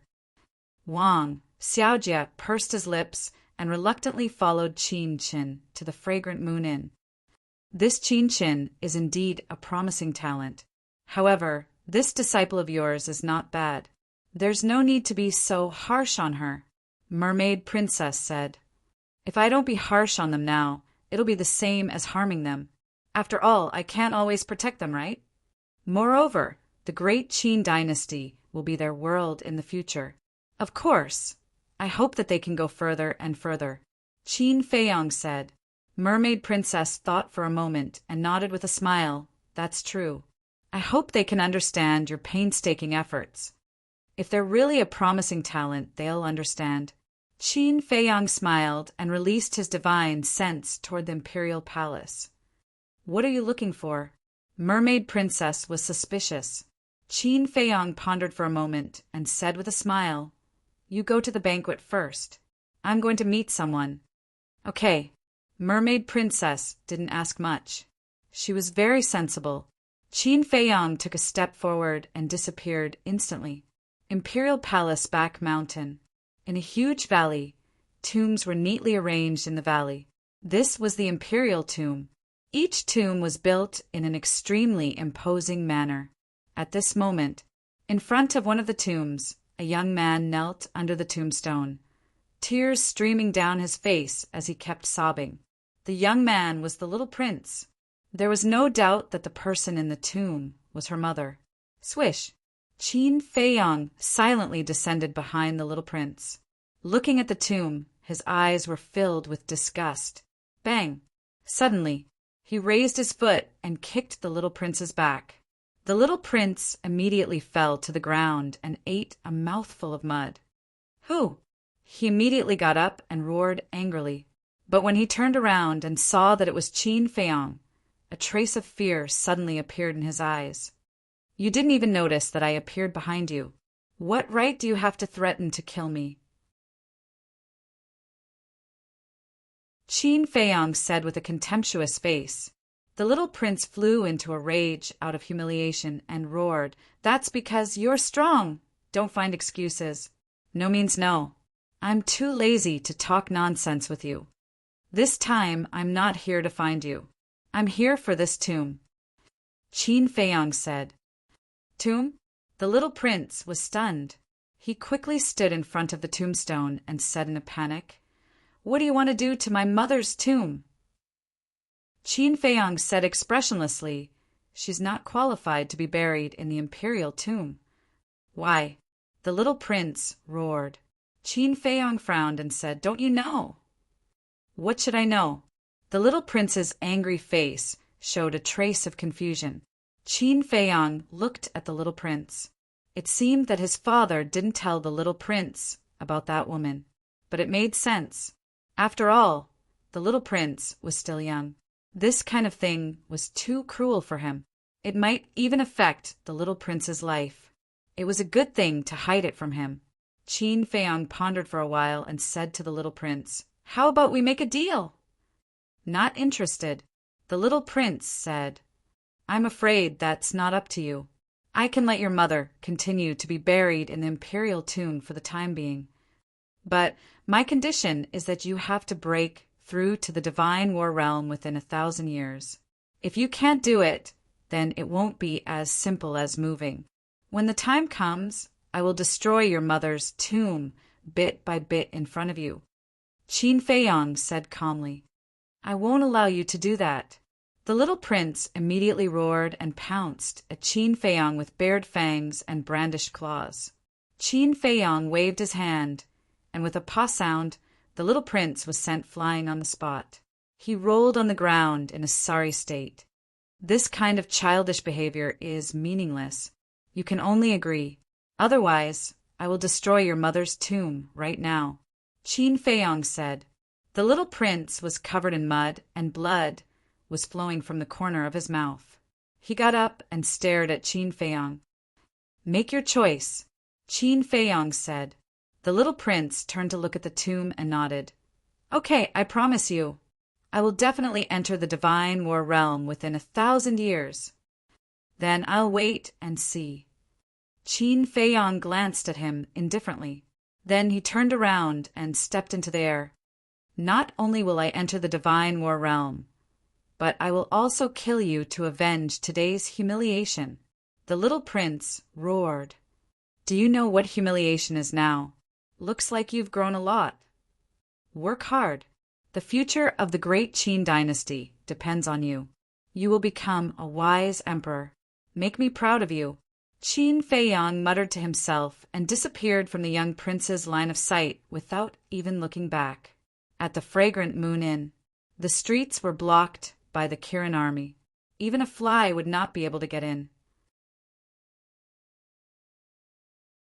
The entrance of the Fragrant Moon Inn was guarded by the commander of the Kirin army. Anyone who wanted to enter the Fragrant Moon Inn had to show their invitation cards. Marquis Yuanwu is here. Marquis Chu Wu is here. Marquis Minwu is here. Master Qin Sheng is here. The head of the Pill Pagoda and the elder of law enforcement is here. A series of loud yells could be heard. Anyone who was invited was either a martial marquis, a minister, or a person in power in the divine palace. In short, almost all of the famous, influential, and influential figures had come. After all, the banquet was personally organized by the emperor himself. Furthermore, the emperor himself was present. How could they not show up? Of course, there was another reason. Qin Feiyang. Qin Feiyang was the pillar of the great Qin dynasty. His position in people's hearts was no less than that of the emperor. So, most of them were here to get closer to Qin Feiyang and get familiar with him. Head of the treasure pavilion and steward Sun Dahai are here. Along with a respectful call, a white-clothed woman who looked like a young girl slowly walked to the entrance of the Fragrant Moon Inn with a white-haired old man. The commander of the Kirin army hurried to greet them and said with a smile, "Why are you two so late?" "We were afraid that you wouldn't be able to greet us." The lady in white smiled and nodded at Sun Dahai. Sun Dahai immediately took out 2 invitations and handed them to the commander of the Kirin army. The commander of the Kirin army took the invitations and opened them. He stepped aside and said with a smile, "Please come in." "Thank you." The lady in white smiled gently and entered the Fragrant Moon Inn. Steward Sun, long time no see. But at this moment, a laugh was heard, following which Qin Feiyang arrived at the entrance. "Greetings, Your Highness." The commander of the Kirin army hurried forward and bowed. "Yes." Qin Feiyang nodded and looked at Sun Dahai. Seeing Sun Dahai looking at him in a daze, he shook his head and said with a smile, "Why are you looking at me like that? Don't you recognize me?" Sun Dahai quickly bowed and said, "Greetings, Your Highness." Qin Feiyang hurried forward and helped Sun Dahai up, saying, "Elder Sun, you don't have to be so polite with me." To think that Your Highness still remembers this old man. This old man is ashamed. Sun Dahai sighed.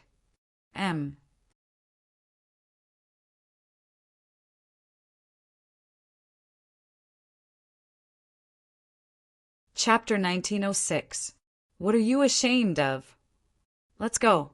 Let's get drunk today. Qin Feiyang pulled Sun Dahai and walked inside. What's going on? Why is His Highness so close to Sun Dahai? Seeing this, many people were a little surprised. The commander of the Kirin army was also suspicious. He quickly caught up with Qin Feiyang and said, "Your Highness, I have a few words to say to you."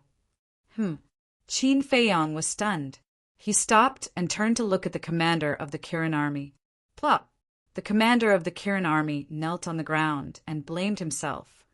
"I'm really sorry for what happened back then," Qin Feiyang said.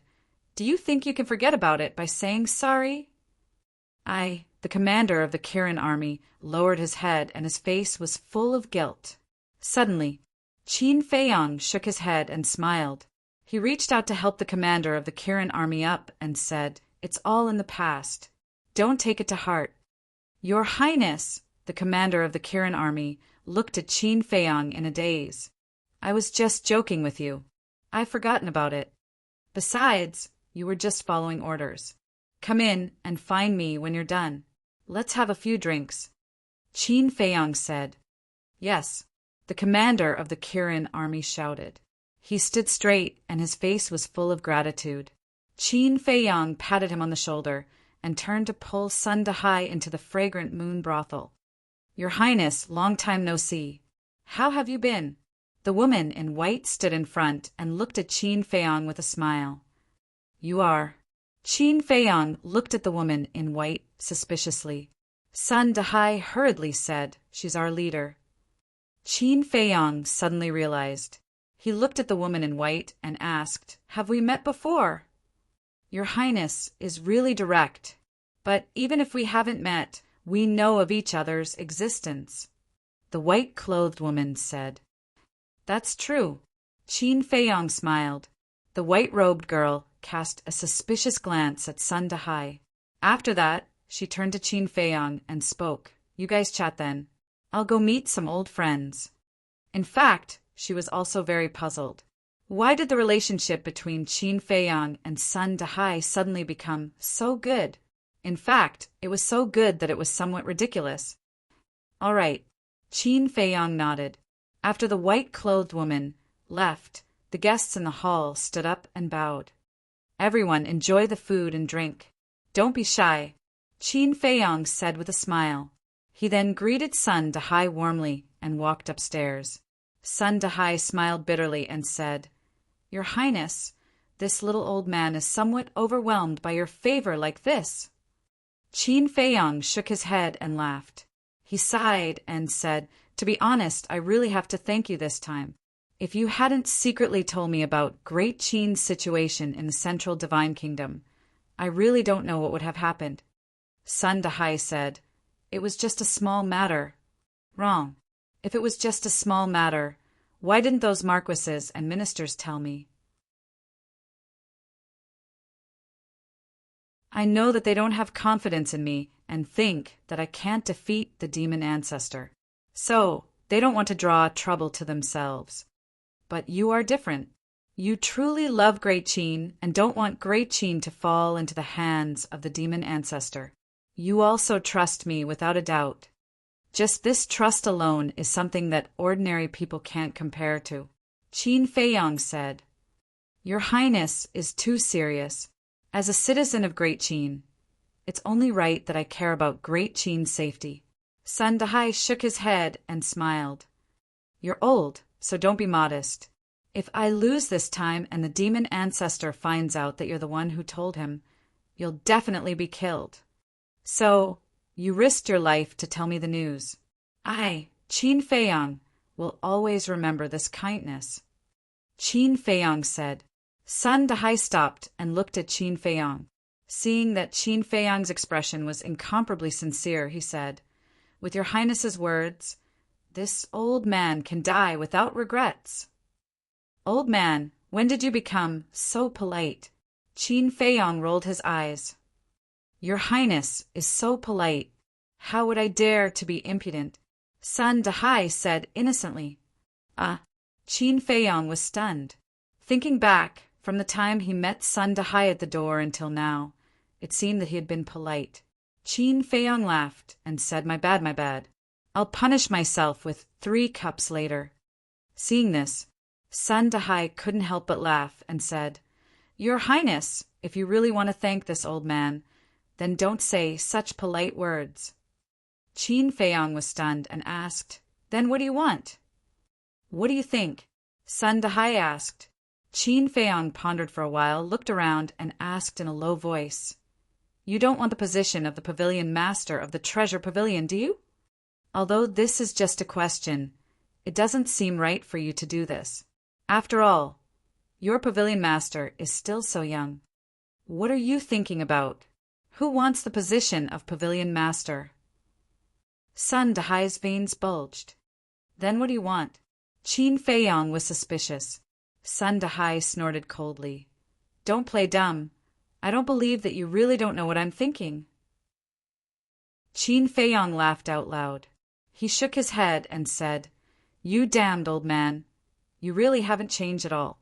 You're always thinking about those pill formulas of mine. Sun Dahai rolled his eyes and said, As a businessman, if I don't think about the pill formulas, do you think I'll think about you? Don't. I'm not interested in men, let alone a rotten old man like you. Qin Feiyong said. Sun Dahai joked, You don't know, right? An old man is better than a young man, more experienced. Ugh. Qin Feiyong looked at Sun Dahai in astonishment. Sun Dahai rubbed his hands like a weasel looking at a lamb and said to Qin Feiyong, How about it? Do you want to try? Scram. Qin Feiyong's face darkened and he directly kicked. Feiyong, we're here. At this moment, a pleasant voice sounded from above. Qin Feiyang looked up and saw a peerless beauty standing in front of the railing on the top floor. It was the mermaid princess. Sun Dahai looked at the mermaid princess and poked Qin Feiyang's back and said with a wretched smile, "Boy, you're quite lucky. Have you become a real man now?" "What real man?" Qin Feiyang was suspicious. Sun Dahai said with a tone of disappointment, "Stupid, of course it's a matter between men and women." Qin Feiyang was speechless. "Why didn't I realize that you're such a wretched old man before?" Sun Dahai didn't care and shook his head. "It seems that you haven't made your move yet. You're not going to make your move on such a beautiful woman? Do you have a problem in that area?" "Old man's son," Qin Feiyang shouted angrily. "Can this old man take it that you're angry out of humiliation? It seems that you do have a problem in that area. But don't be afraid. This old man has a secret recipe that specializes in all kinds of male problems. For the sake of our friendship, this old man won't take your money. This old man will have someone send it to you some other day, and I guarantee that you'll be able to regain your masculinity." Sun Dahai smiled slyly. Qin Feiyang rolled his eyes at him, and then swept Sun Dahai up to the top floor. Next to it was a private room, and it was the largest and most luxurious room in the fragrant moon brothel. At this moment, the door of the room was open. Qin Feiyang turned his head and saw Tantai, Li, and Emperor Hong sitting at the head of the table, followed by Emperor Qin, Qin Yuan Lu Yin, second grandpa, third grandpa, and fourth grandpa. Then there was the emperor couple, the mermaid emperor. Then there was Qin Rushuang.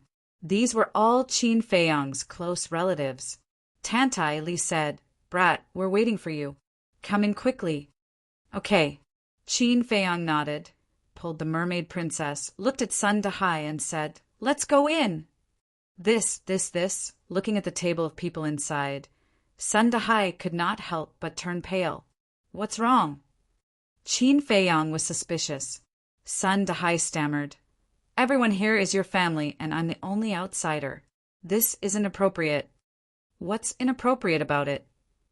Qin Feiyang directly raised his hand and pushed Sun Dahai in. The emperor and others looked at Sun Dahai and also looked at Qin Feiyang suspiciously. Although today was Ling Yunfei's wedding banquet, it was now equivalent to a family banquet. Naturally, a family banquet should be a family banquet. But why did Qin Feiyang let Sun Dahai in? "Your Majesty, my lords, Sun Dahai stood inside the door with his head lowered, not daring to look at them. Qin Feiyang walked in with the mermaid princess and then closed the door. Lu Chuyu asked, "Feiyang, what's going on?" Qin Feiyang pulled the mermaid princess to sit next to Qin Rushuang and then briefly explained the situation. "I see." Only then did everyone realize. Lu Chuyu smiled. "Indeed, we should thank you properly. Elder son, don't be so reserved. Quickly sit down." "Yes, your Majesty." Sun Dahai nodded, walked to the table timidly, and sat next to Qin Feiyang. "Okay, after so many years, this is the first time our family has gathered together. Today, no national affairs, no worries, no trivial matters. We'll just talk about our family." Emperor Hong smiled. "Yes, the last time we gathered together was when Feiyang was born. In the blink of an eye, Feiyang has not only grown up, but also found a wife. We old guys have to admit that we're old." Emperor Qin sighed. "We're old, but on the wine table, we can't lose to the young people." Lu Yin said as he got up to pour wine. "Yes, let this kid know that we old people are not easy to bully." Emperor Hong nodded. Swish! A group of old men immediately stared at Qin Feiyang. Qin Feiyang's eyelids twitched, and he looked at everyone warily and said, "What are you doing?" "Let me tell you, I'm not good at drinking at all. With so many elders here, even if you don't know how to drink, you have to drink. Not only you, but your wife also has to drink." Qin Yuan chuckled. Qin Feiyang said helplessly, "Uncle Yuan, why are you fooling around?" Qin Yuan said, "Silly boy, this is not fooling around. This is everyone's concern for you. After all, it's easier for you and your wife to do things when you're drunk, and we have a chance to hold grandchildren. Do things. Hold grandchildren. Qin Feiyang's face twitched. It turned out that this group of old people was planning this, but no matter how he looked at it, they were disrespectful. Uft. Qin Rushuang on the side laughed directly. Sun Dahai's face also turned red. When the mermaid princess heard that, she immediately lowered her head. Her face was so pale that it was almost dripping water.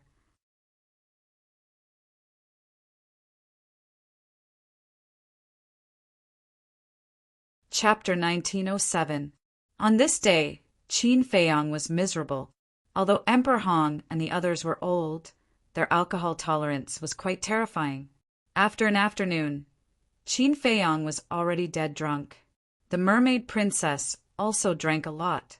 However, although everyone said it, they did not force her. As an outsider, Sun Dahai was naturally even more miserable. Moreover, because the people sitting here were all supreme figures of Great Qin, they did not refuse anyone. Before evening, they had already been carried back. Qin Feiyang also wanted to run, but it was not so easy. After the three grooms, Fatso, Lu Zhang, and Ling Yunfei, greeted the guests, they staggered over to find Qin Feiyang reeking of alcohol. Helpless, Qin Feiyang could only secretly use his divine power to refine the alcohol in his body and continue to fight with everyone. Late at night, the guests slowly dispersed. The emperor and the others also returned to the palace. Only a group of young people was left. However, the commander of the Kirin army was still here. The emperor had specially asked him to stay here and look after everyone. Qin Feiyang lay on the table, his face drunk. He said weakly, "Damn Fatso, little cousin, Ling Brat, aren't you going to the bridal chamber? You keep dragging me to drink. What's the point of the bridal chamber? Besides, we can't forget our friends in the face of love. Tonight, we'll drink with you to our heart's content." The three of them were also a drunken mess. The mermaid princess, Lu Hong, Lian, and Zhao Shuang sat to the side, looking at their men with helpless faces. Gongsun Bei said with a smile, "All these years they've been working hard and struggling. It's not easy to have some free time, so let them indulge." Lian asked, "Big brother Gongsun, what plans do you have for the future?" "Me." Gongsun Bei grabbed the wine cup, thought for a moment, and said, "Yi Shu talked to me a few days ago and asked me to take over the position of Chief Tower Master. This is a good thing." Fatso raised his head, put his arm around Gongsun Bei's shoulder, and said, "Congratulations, brother Gongsun, for becoming the 5th Chief Tower Master. From now on, you have to take good care of us." "I haven't decided yet." Gongsun Bei shook his head. "No decision? Big brother Gongsun, isn't it your wish to lead the forgotten continent to glory?" Lian said, "You're right, but the world is at peace now. Madame Tantai Li has returned, and Yishu and the other gods of war have returned. It's not my turn." Gongsun Bei shook his head. "Do you think they would care about such mundane matters? People who have reached the war god realm, unless the world is in chaos and the end of the world, they won't interfere at all." Fatso said. The others nodded in agreement. Gongsun Bei was stunned. He smiled and said, "Today is the day to drink. Tomorrow is the day to worry. Come, let's get drunk tonight." The next day, early morning. Imperial Palace, Bright Sky Palace. Qin Feiyang slowly opened his eyes, rubbed his swollen and painful forehead, and turned his head to look. A blissful smile immediately appeared on his face.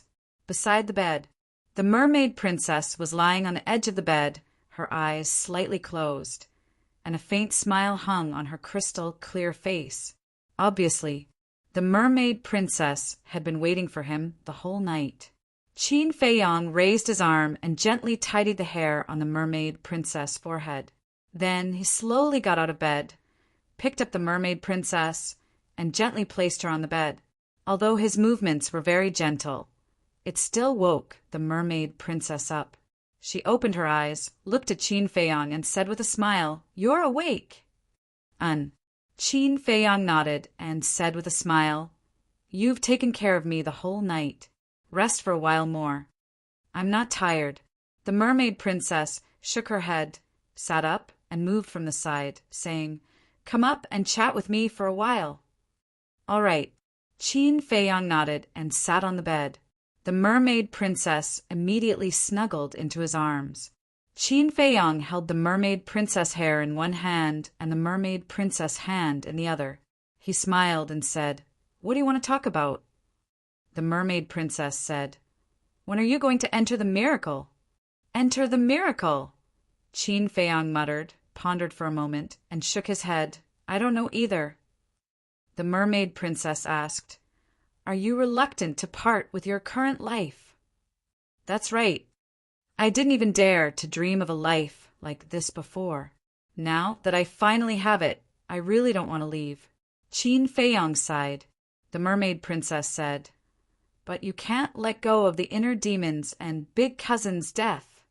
"Let go? How is that possible?" Qin Feiyang shook his head and sighed. The mermaid princess said, "How about this? Forget about these things for now and live well with Auntie and the others for a while. I'm afraid that the longer I stay, the more reluctant I will be." Qin Feiyang pondered for a moment and said, "Let's make a decision. Why don't we leave now?" "Now." The mermaid princess raised her head and looked at Qin Feiyang in a daze. "Isn't this too fast? Although you've been awake for half a month, we've been in the Sea of Despair for this half a month and haven't been able to accompany Auntie and Uncle properly." Qin Feiyang was stunned and nodded. "You're right." The mermaid princess continued, "Besides, Fatso and Lu Hong just got married. If you leave with them, won't Lu Zhang and Lian kill you?" "Fatso? Lu Hong?" Qin Feiyang froze and smiled. "I don't plan on taking them with me." "You don't want to take them with you?" The mermaid princess was surprised. "As you said, they are already married. How can I let them take the risk with me? Not just Fatso and Lu Hong. I won't take the others or the beasts with me," Qin Feiyang said. The mermaid princess said, "White-eyed wolf, Zhao Tai Lai Yu Huang, the blood Kirin and the willow tree. You won't take them with you?" "Of course, they are different. I'm talking about Wang Zicheng and the black dragon snake. As for White-eyed wolf and Zhao Tai Lai, I will ask for their opinion first. If they want, they can continue to follow me. If they want to stay here and live the rest of their lives peacefully, I will give them my blessing." Qin Feiyang laughed. "I agree. After all, everyone has the right to choose." The mermaid princess smiled and said suspiciously, "But then again, why hasn't the white-eyed wolf come out yet? Ling Yunfei's castle doesn't have a time array. How can he be so fast?" Qin Feiyang shook his head and hugged the mermaid princess. He smiled and said, "Let's not talk about this first. Let's talk about the two of us." The mermaid princess blushed and said, "It's so early in the morning. What do you want to do? What do you think?" Qin Feiyang smiled wretchedly, and his two hands were very naughty. But suddenly, Qin Feiyang seemed to have found something. He glanced at the window and his expression suddenly froze. On the windowsill, there was a palm-sized small beast. The small beast was golden all over. It was lying on the windowsill, staring at Qin Feiyang and the mermaid princess. Its golden eyes were full of ridicule. Noticing Qin Feiyang's abnormality, the mermaid princess was stunned and looked over. When she saw the small beast, her expression suddenly froze. The small beast waved its paws and said with a sly smile, "You guys continue. I will just watch and not make a sound." Qin Feiyang's mouth twitched and said suspiciously, "You are the white-eyed wolf." "What? You forgot your brother so quickly." "As expected. You forget your friends when you see a girl." The white-eyed wolf shook its little head and sighed. "That's right. This small beast was the white-eyed wolf. But compared to before, it had changed too much. Its fur was golden, and its eyes looked as if they were cast in gold. There were also 2 small golden wings on its back, and in the middle of its eyebrows there was a blood-red pattern that looked like 2 phoenix wings. "How did you become like this?" Qin Feiyang got off the bed, walked to the windowsill, and curiously sized up the white-eyed wolf. The mermaid princess also had a face of surprise. The white-eyed wolf proudly said, "Do you still need to ask? Of course, it's the transformation after breaking through transformation." Qin Feiyang was stunned and hurriedly asked, "What kind of transformation?" "It's a secret," the white-eyed wolf grinned. Qin Feiyang immediately rolled his eyes. "You just need to know that with my current strength, I can easily insta-kill a new war god." The white-eyed wolf said, "What? Insta-kill a new war god?" Qin Feiyang and the mermaid princess looked at each other. As true war gods, they knew how big the gap between a false god and a war god was. To put it bluntly, no matter how many false gods there were, they were all ants in front of a war god. But this guy actually dared to say that he could easily insta-kill a new war god. What kind of heaven-defying changes did it undergo after breaking through to the false god level? The white-eyed wolf looked at the 2 and said, "Don't keep asking me. Do you want to continue or not?" The mermaid princess's face suddenly turned red. She looked at Qin Feiyang and said, "I'll go get some water. You wash up." Then she ran out as if she was running for her life. The white-eyed wolf glanced at the mermaid princess, then looked at Qin Feiyang and laughed. "Little Qin Zi, it's not that I want to criticize you, but you're too far away from Ling Yunfei and the others." "What do you mean?" Qin Feiyang was suspicious. "After I came out of seclusion, I woke up Ling Yunfei, chatted for a while, and pretended to leave. In the end, I saw that kid and Zhao Shuang are on the bed early in the morning making love. That intense scene was simply too exciting. Then I went to Fatso and Lu Zheng's rooms respectively. They, Lian, and Lu Hong were also working hard to make babies. I thought you were the same as them. Who would have thought that after dawdling for so long, I still didn't make a move?" The white-eyed wolf shook his head and looked at Qin Feiyang with disdain in his eyes. Hearing those words, the veins on Qin Feiyang's forehead started to bulge violently. Peeping as soon as he came out of seclusion, and peeping one by one, how could he be so shameless? If Ling Yunfei and the others knew about this, it would probably leave a shadow in their hearts for the rest of their lives. Qin Feiyang glared at it and said, "Cut the crap. Since you're already here, you must have heard our conversation." "Yes." The white-eyed wolf nodded and asked, "What's wrong?" Qin Feiyang said, "Do you want to stay here, or do you want to go to the miracle with me?" "Isn't that obvious?" "Of course I want to go to the miracle. I want to destroy that small beast with my own hands and avenge the inner demons." The white-eyed wolf snorted coldly.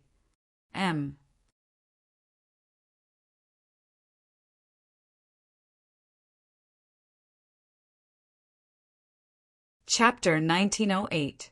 The mermaid princess just walked in with a basin of water. Hearing the white-eyed wolf's words, she said, "The small beast and the ice dragon are so strong, it's best not to offend them for the time being." "Don't worry, this brother still has this bit of self-awareness." After the white-eyed wolf finished speaking, he looked at the mermaid princess and laughed. "When are you going to make a baby? Let this brother watch from the side." "Get lost." Qin Feiyang's face darkened, and with a slap, the white-eyed wolf suddenly flew out like a meteorite. The mermaid princess shook her head and laughed. "As soon as this wolf cub comes out, the capital will definitely be lively again." Needless to say, before it peeped at us, it had already gone to peep at Ling Yunfei and the others. Qin Feiyang said helplessly. "Peep?" The mermaid princess was stunned and asked, "Then did it see anything?" "It saw everything it should see, and it also saw everything it shouldn't see." Qin Feiyang shook his head. The mermaid princess was stunned to the extreme and couldn't help but laugh.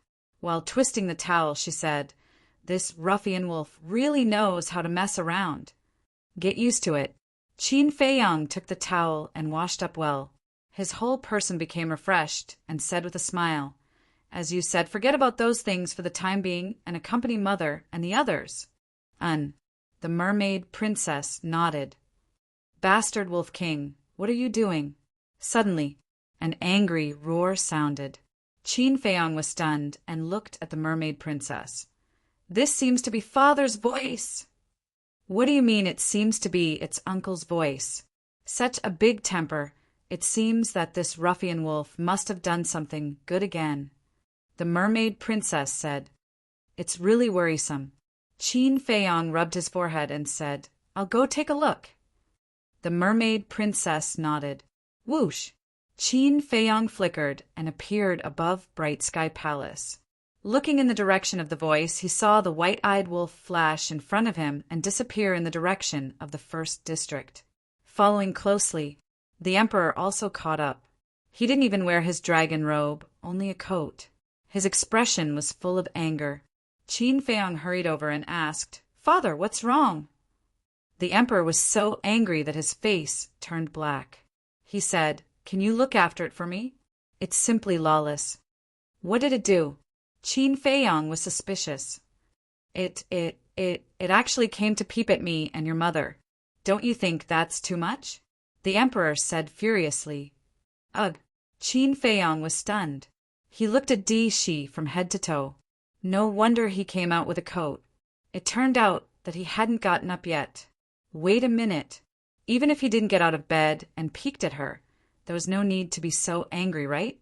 Could it be? Qin Feiyang looked at the emperor, and his eyes immediately became strange. "What are you looking at?" The emperor frowned. Qin Feiyang laughed mischievously and said, "Dad, are you with Mom?" Even if it was the emperor, when he heard this and looked at Qin Feiyang's ambiguous expression, his face couldn't help but turn red. "Ha ha!" Qin Feiyang laughed heartily and gave him a thumbs up. He said, "Dad is indeed old but vigorous. Come on, work hard, and strive to give me another younger brother or sister. Are you looking for a beating too?" The emperor flew into a rage out of humiliation. Qin Feiyang saw that the situation wasn't good and fled back to Bright Heaven Palace. What a brat! The emperor shook his head and glared angrily at the direction where the white-eyed wolf disappeared, then turned and disappeared from the palace. "What's wrong?" The mermaid princess stood outside the palace and looked at Qin Feiyang and asked, "This damn wolf cub, he actually dared to peep at father and mother. It seems that he should be taught a good lesson." Qin Feiyang rubbed his forehead and said, "The mermaid princess didn't know whether to laugh or cry. This ruffian wolf's shamelessness was indeed well-deserved. Wait, are we in Bright Heaven Palace?" Qin Feiyang sized up the palace and frowned. The mermaid princess was speechless. "You only realize now?" Qin Feiyang asked suspiciously. "Isn't this the little prince's palace now?"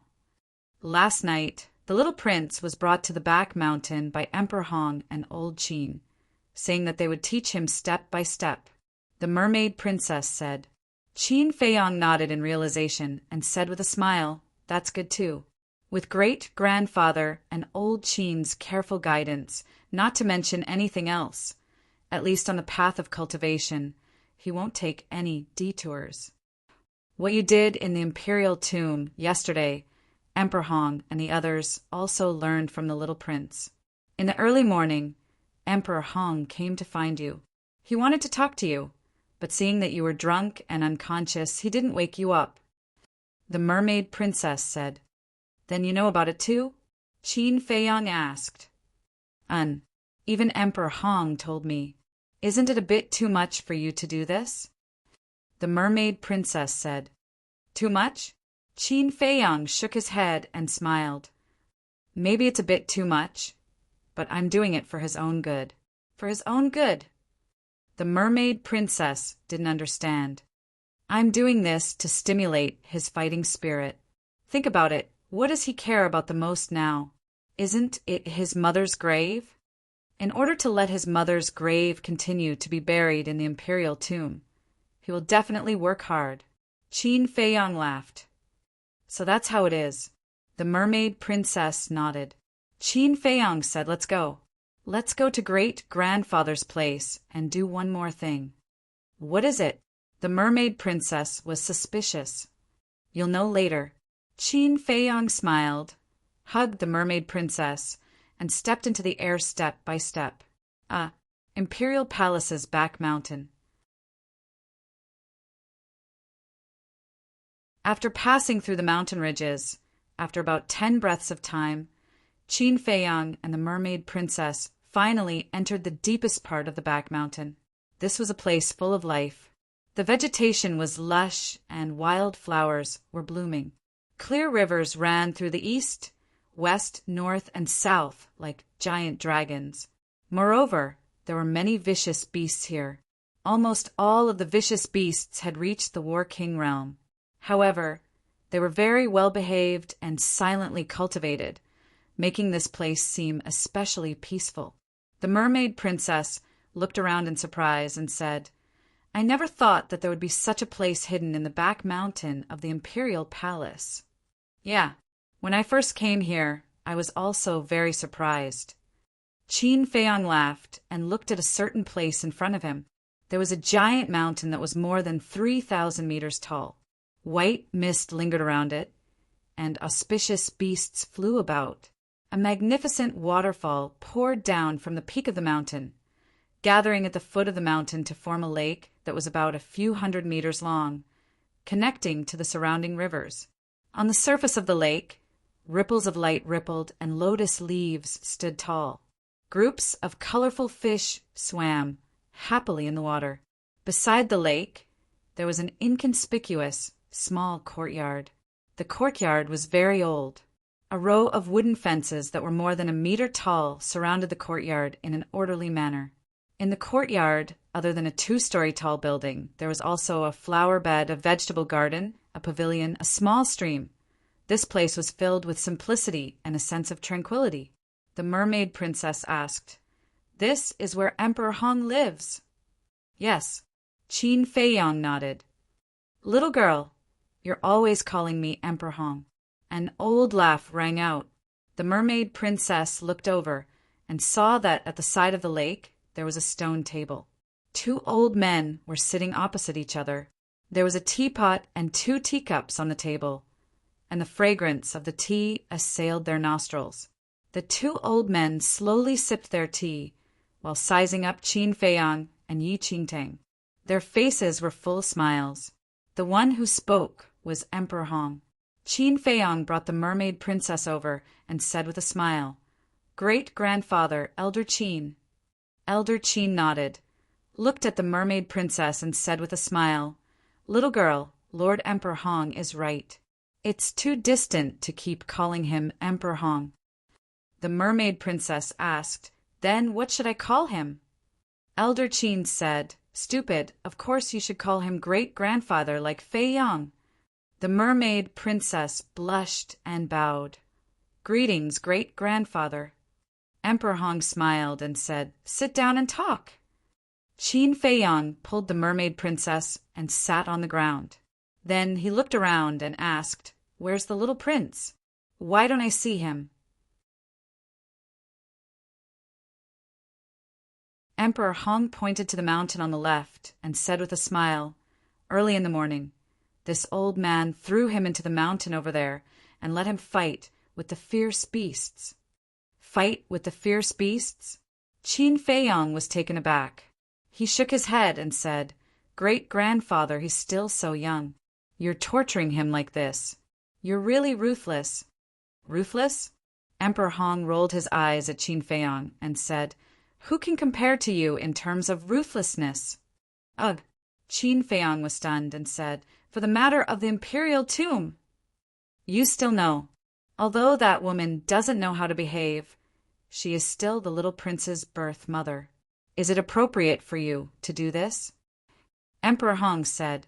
Qin Feiyang said helplessly, It's understandable that others don't understand, but why don't you understand my painstaking efforts? Painstaking efforts? Old Man Qin and Emperor Hong looked at each other and looked at Qin Feiyang suspiciously. Qin Feiyang said, "Think about it. If there is no pressure, will the little prince cultivate desperately?" Hearing this, Emperor Hong and Old Man Qin understood. Emperor Hong smiled and said, "All right, this old man has wronged you. He is really lucky to have you as his brother. I'm not doing it for him." Qin Feiyang shook his head. "I understand. After all, right now the emperor only has you 2 sons. You will leave sooner or later. So the next emperor will naturally be the little prince. If the little prince is incompetent, then it will only harm Great Qin and the people."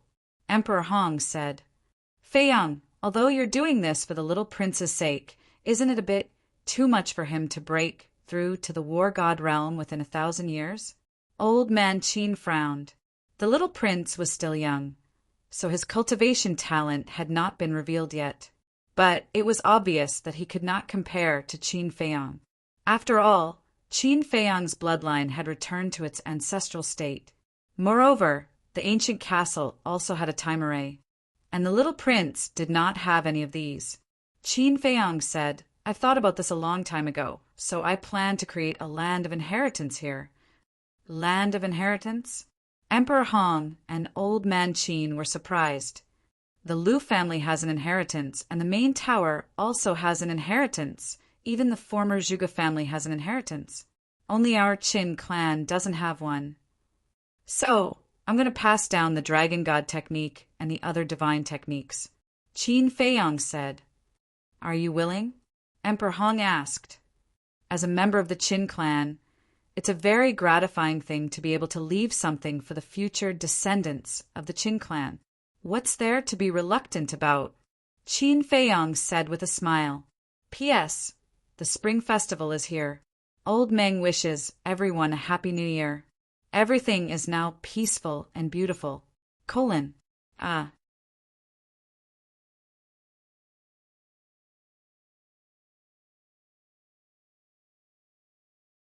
Chapter 1909. The Mermaid Princess reminded him. Feiyang, have you forgotten? The Qin clan also has a heritage in the sacred land of the Mermaid clan. Of course I haven't forgotten, but it's not convenient in the Sea of Despair. Besides, that is the place of inheritance for the Mermaid clan. It does not belong to the Qin clan. It has a different meaning. Qin Feiyang said. Then do whatever you want. The Mermaid Princess thought for a while and said with a smile, no matter what the man in front of her wanted to do, she would support him unconditionally. Feiyang! Old Man Qin grabbed Qin Feiyang's hand and sighed. I really don't know how to express my gratitude to you at this moment. No, it's respect. Old Man Qin, you're wrong. This is what I should do, and it's my duty. Qin Feiyang said helplessly. Okay. I'm being too polite. Old Man Qin laughed. Qin Feiyang shook his head and smiled. He glanced around and finally looked at the center of the lake. Then he got up and poured his divine power into the mountain in the distance. Accompanied by a rumbling sound, 5 giant stones rose into the air and flew above the lake. Then, Qin Feiyang jumped and landed in front of the 5 giant stones. His divine power turned into sharp blades and instantly drowned the 5 giant stones. Clang! Clang! Clang! Then, sparks flew and dust flew. In less than a moment, 5 stone statues appeared one by one in the void. They were Ancestor Qin Di, Emperor Hong, Emperor Qin, Emperor Di, and Qin Feiyang. Each of the stone statues was about 3 meters tall and looked very lifelike. Qin Feiyang glanced at them one by one and was very satisfied. Then his divine power turned into strands and merged into the stone statues. The 5 stone statues immediately began to change. But it wasn't the appearance that changed, but the essence. The 5 stones were just ordinary stones and were extremely fragile, so they needed to be refined with divine power. And now, he had the power of an early-stage war god. After refining with divine power, no one could break the 5 stone statues unless they were early-stage war gods. Several hundred breaths passed. The distracting thoughts within the stone statue had been completely refined. At this moment, it was as hard as divine metal, and its surface was suffused with a hazy precious light and charm. If they didn't know beforehand, no one would have thought that these were just 5 ordinary rocks. After refining the stone statue, Qin Feiyang waved his hand again. The soil at the bottom of the lake surged up and gathered together, forming a platform in the middle of the lake that was as high as the surface of the water. Then, under the tempering of the divine power, the platform formed by the soil became extremely hard. Following closely, Qin Feiyang waved his hand, and the 5 stone statues landed on the platform in the middle of the lake one after another with a few loud bangs. The bottom of the stone statue and the platform were completely fused together under the refinement of Qin Feiyang's divine power. Feiyang, since this is your legacy, then your stone statue alone should be enough. Why do you need to create stone statues for us as well? Emperor Hong was puzzled. Qin Feiyang smiled and said, "You are all elders. If there is no statue of you, would I, a junior, dare to openly place my statue here? You stinking brat." Emperor Hong shook his head and scolded with a smile. Qin Feiyang closed his eyes, his expression extremely serene. Seeing this, Emperor Hong, Elder Qin, and the mermaid princess also fell silent. A moment later, Qin Feiyang suddenly opened his eyes, and a divine light flashed out from between his eyebrows, like a waterfall, fusing into the forehead of the statue. Each of those divine lights represented a type of deity art. Eclipse Moon, Guthyuan sword art, Origin returning art, soaring dragon art, and the most powerful divine dragon art. As for the fire phoenix art, Qin Feiyang did not pass it down. After all, this was the inherited divine art of the Liu family. As for the 3,000 incarnations, he had not completely comprehended it, so he could not pass it down. The enslavement seal and puppet technique were also not suitable to be passed down, because these 2 divine arts were too domineering. If they fell into the hands of a junior with bad intentions, it would definitely cause a storm of blood. Then the next step was the battle character art. However, he was also a little hesitant. The battle character art was so heaven-defying. Was it really good to pass it down? After pondering for a while, he finally decided to pass down the battle character art. After all, the ones who benefited were not outsiders, but the descendants of the Qin clan. He closed his eyes again. However, gradually his brows furrowed. "What's wrong?" Emperor Hong and the other 2 looked at him in confusion. Qin Feiyang opened his eyes and said helplessly, "I originally wanted to leave behind the battle character art, but this battle character art seems to be unable to be passed down." Unable to be passed down? The 3 of them looked at each other. Mermaid Princess asked, "Could it be that you haven't comprehended it thoroughly?" "Impossible, because I relied on the battle character art to become a god." Qin Feiyang shook his head. "Then what's going on?" The 3 of them were suspicious. Qin Feiyang said with a wry smile, "There's only one explanation. This battle character art is unique." Emperor Hong said with a smile, "If that's the case, then don't force it. Leaving behind so many divine arts is enough." Qin Feiyang nodded, and drops of purple-gold dragon blood kept floating out from his chest. As the purple-gold dragon blood kept appearing, Qin Feiyang's face slowly turned pale. The mermaid princess asked in surprise, "What are you doing now?" Qin Feiyang did not answer. About 100 breaths later, there were as many as 50 drops of purple-gold dragon blood in the void in front of them. Each drop of purple-gold dragon blood was like a gem, exuding a mighty divine dragon's aura. Qin Feiyang looked at Emperor Hong and said, "Great-grandfather, these purple-gold dragon blood essences are left for the descendants of the Qin clan. You must take good care of them. Also, remember, you can only give them 1 drop after their bloodline awakens. You mean? Emperor Hong was surprised. That's right. Like me, the bloodline awakens is only the first step. The second step is to fuse with the purple gold dragon blood. Only then will the power of the purple gold dragon blood and purple gold dragon qi be fully recovered. Qin Feiyong said. Emperor Hong frowned. Although it's not bad, it requires the blood of a real purple gold dragon. Is your blood useful? Although I'm not a real purple gold dragon, these 50 drops of blood are all refined from my bloodline power. They can be compared to the purple gold dragon blood. Moreover, the drop of divine dragon blood that the ancestor left in the imperial jade seal was actually not the blood of the purple gold dragon.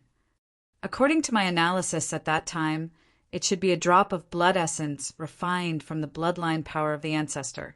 Qin Feiyong said. So that's how it is. Emperor Hong suddenly realized. He took out a jade pendant and carefully put away the 50 drops of blood essence. Qin Feiyong looked at old Qin and said, I'll have to trouble you to prepare a brush, ink, paper, and inkstone for me. All right. Old man Qin nodded and hurriedly moved the teacup away. Then he took out an inkstone, ink, a brush, and a piece of pure white paper from the chinquan bag. Qin Feiyong said, 1 is not enough, take more. Old man Qin was startled. He simply took out a large stack and placed it on the stone table. Qin Feiyong sat in front of the stone table, looking at the paper, concentrating. The mermaid princess immediately squatted at the side and helped grind the ink. Seeing this, old man Qin secretly laughed. What an obedient and sensible girl! That's right. With her taking care of Feiyong, even if Feiyong goes to the divine ruins in the future, this old man will be at ease. Emperor Hong sent a sound transmission. Then the 2 of them curiously lowered their heads and looked at Qin Feiyong. What did this kid need so much paper to write? Qin Feiyong calmed himself down for a moment, then grabbed the brush and began to write. The first thing that appeared on the paper was the words potential pill. Potential pill. Could it be that he left behind those pill formulas? Emperor Hong and old man Qin looked at each other, their eyes full of surprise. Shwa shwa. Not long later, the first piece of paper was filled. Every word on it was like iron hooks and silver strokes, vigorous and powerful. Qin Feiyong picked up the paper and looked at it seriously. Then he put it aside and began to write on the next page. Potential pill. About half an hour passed. Qin Feiyong let out a long breath and finally put down the brush in his hand. A smile also appeared on his old face. Great-grandfather, these are the potential pill, small fortune pill, big fortune pill, 9 chew yellow dragon pill, 9 turn dragon blood pill, 5 elements universe pill. The medicinal ingredients needed for each pill, as well as the steps and temperature of the refining process. I have clearly recorded them all. Find a time to organize them. At that time, you can keep them yourself or give them to Father. In short, they can't fall into the hands of others. Qin Feiyong stood up and looked at Emperor Hong, reminding him. This old man understands. Emperor Hong nodded. This is all I can do. From now on, how far our Qin clan will develop will all depend on the efforts of the future generations. Qin Feiyong smiled. Don't worry. They definitely won't let you down. Emperor Hong said. I hope so. Then grandson won't disturb the 2 elders. After saying that, Qin Feiyong pulled the mermaid princess and stepped into the air. This child is truly my great Qin's fortune. Looking at Qin Feiyong disappearing step by step, Emperor Hong sighed. Yes, he is destined to be the one to rewrite the fate of our great Qin. Old man Qin also praised. Back to Qin Feiyong. After leaving Emperor Hong and old man Qin's sight, his body swayed, and blood flowed out from the corner of his mouth. What happened to you? Mermaid Princess's expression changed as she hurriedly supported Qin Feiyang and asked with concern, "It's just that I refined too much blood essence and damaged my vitality. I'll be fine after resting for a while." Qin Feiyang waved his hand and said, "Speaking of which, I want to scold you. Refining 50 drops of blood essence in one go. Aren't you playing with your life?" Mermaid Princess glared at Qin Feiyang and said. Qin Feiyang laughed and said, "Then why didn't you scold me just now?" Mermaid Princess said, "Just now it was because great-grandfather and old man Qin were here. I had to give you some face." All right, I won't do it again. Even if it's not for myself, it's for you, for our future children. Take good care of yourself." Qin Feiyang lovingly stroked Mermaid Princess's forehead and said with a smile, "It's good that you know." Mermaid Princess rolled her eyes at Qin Feiyang, then supported Qin Feiyang and walked towards the imperial palace step by step, her face full of heartache.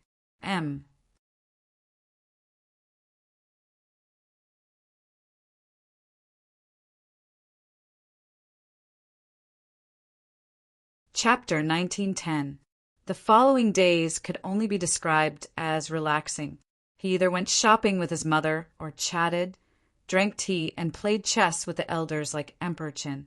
For Qin Feiyang, this was like a dream. At first, he was not used to it, because before, he had never thought that he would have such a day. In the blink of an eye, half a year passed. It had been half a year since the battle at the Sea of Reincarnation. The matter of the demon ancestor and Mu Tianyang had almost been forgotten, and whether it was the Great Qin or the Forgotten Continent, they had entered an unprecedented period of peace. But Qin Feiyang had never been forgotten. In everyone's eyes, he was still the savior of the world. It was also on this day. Suddenly, a piece of great news came from the Lu family. Lu Hong was pregnant. After hearing this news, the emperor and his wife immediately brought a lot of tonics and called Qin Feiyang and the mermaid princess to go to the Lu family. And after the news spread, people like the white-eyed wolf, Luo Qingzhu, and Feng Ling'er, who were close to the Lu family, also hurried to the Lu family.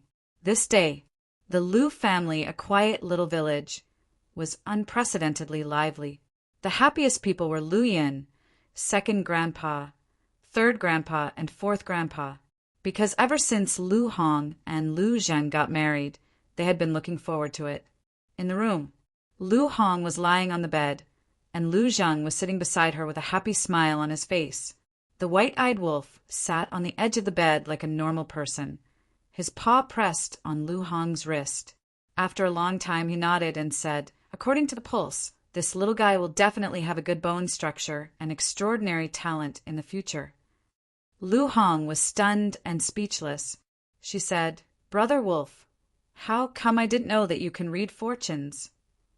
"Are you kidding me? Who am I? In this world, is there anything that I can't do?" The white-eyed wolf smiled proudly. "I'm calling you fat and you're panting." Lu Chuyu rolled her eyes and pushed the white-eyed wolf away. Sitting by the bed, she grabbed Lu Hong's hand and said with a smile, "You're no longer alone in the future. You must take good care of yourself." After that, Lu Chuyu then looked at Lu Zheng and scolded, "And you, brat, don't make Lu Hong angry at this time. Auntie, she has 2 amulets now. One is the fetus in the womb, and the other is the supreme grade divine artifact, Dragon Vein Sword. Tell me, how would I dare to make her angry?" Lu Zheng felt wronged. When everyone heard this, they could not help roaring with laughter. Lu Zheng glanced at Qin Feiyang and said, "Little cousin, this is your first nephew. Aren't you going to express your gratitude?" Qin Feiyang's face twitched, and he said, "I've already given you the Dragon Vein Sword. What more do you want? Haven't you heard of the saying, a greedy man is like a snake trying to swallow an elephant?"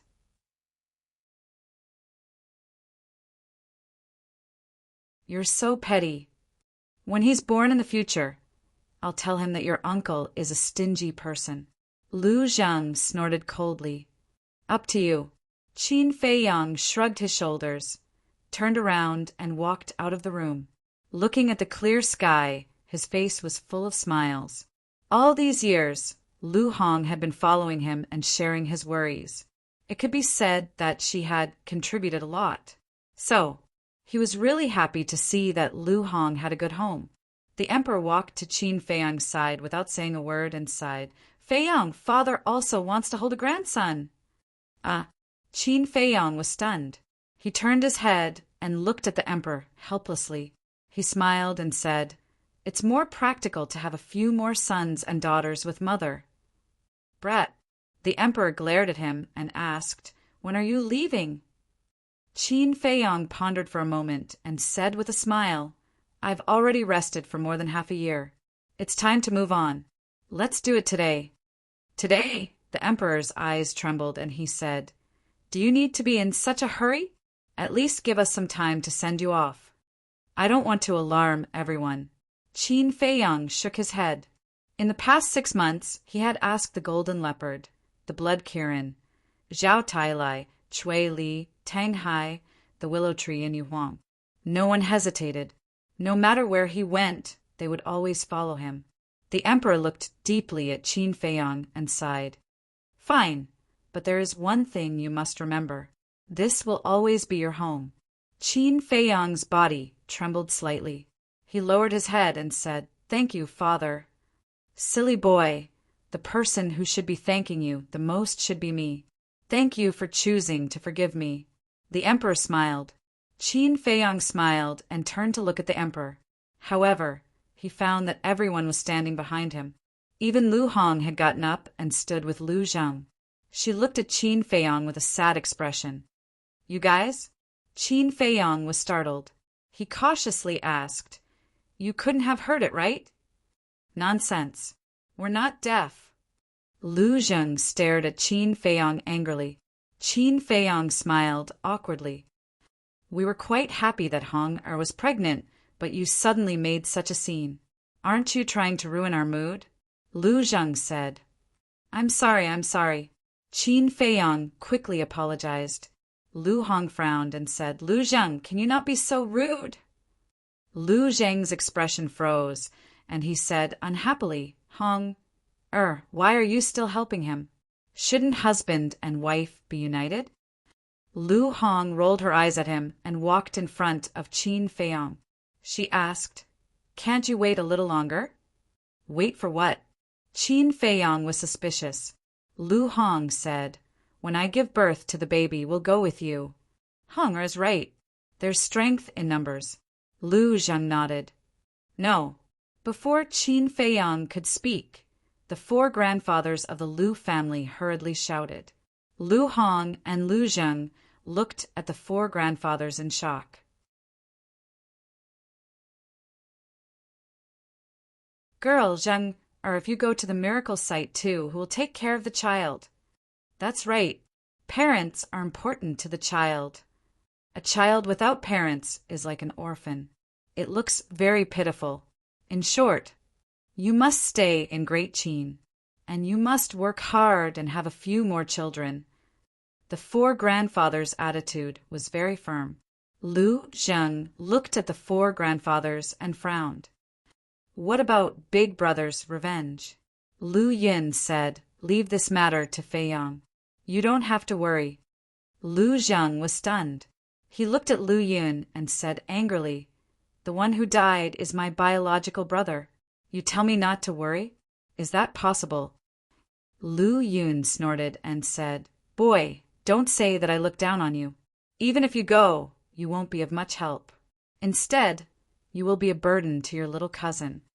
"Old man, is this what a grandfather should say?" When Lu Zheng heard this, he immediately became angry. Lu Yin was Lu Zheng's biological grandfather.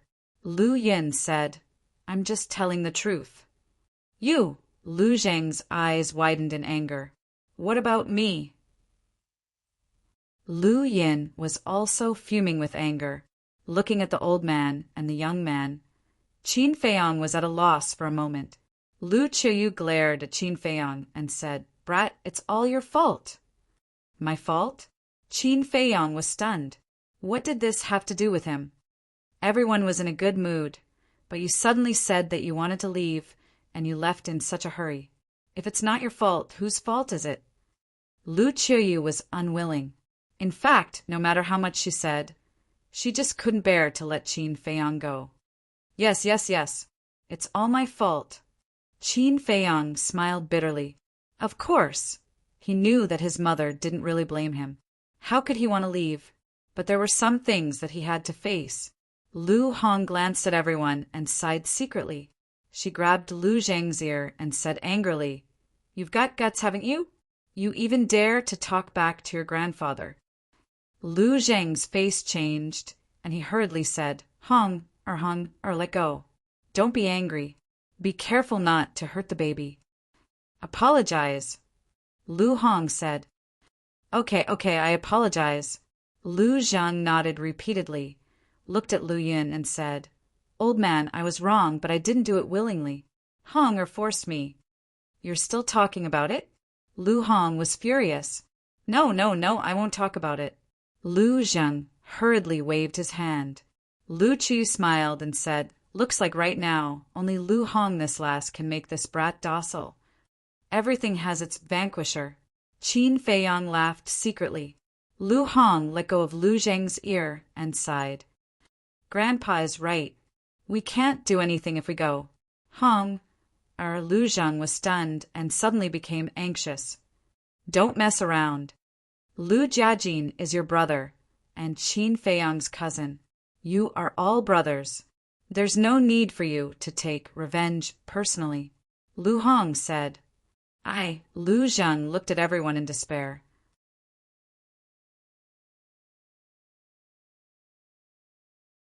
Just listen to little Hong.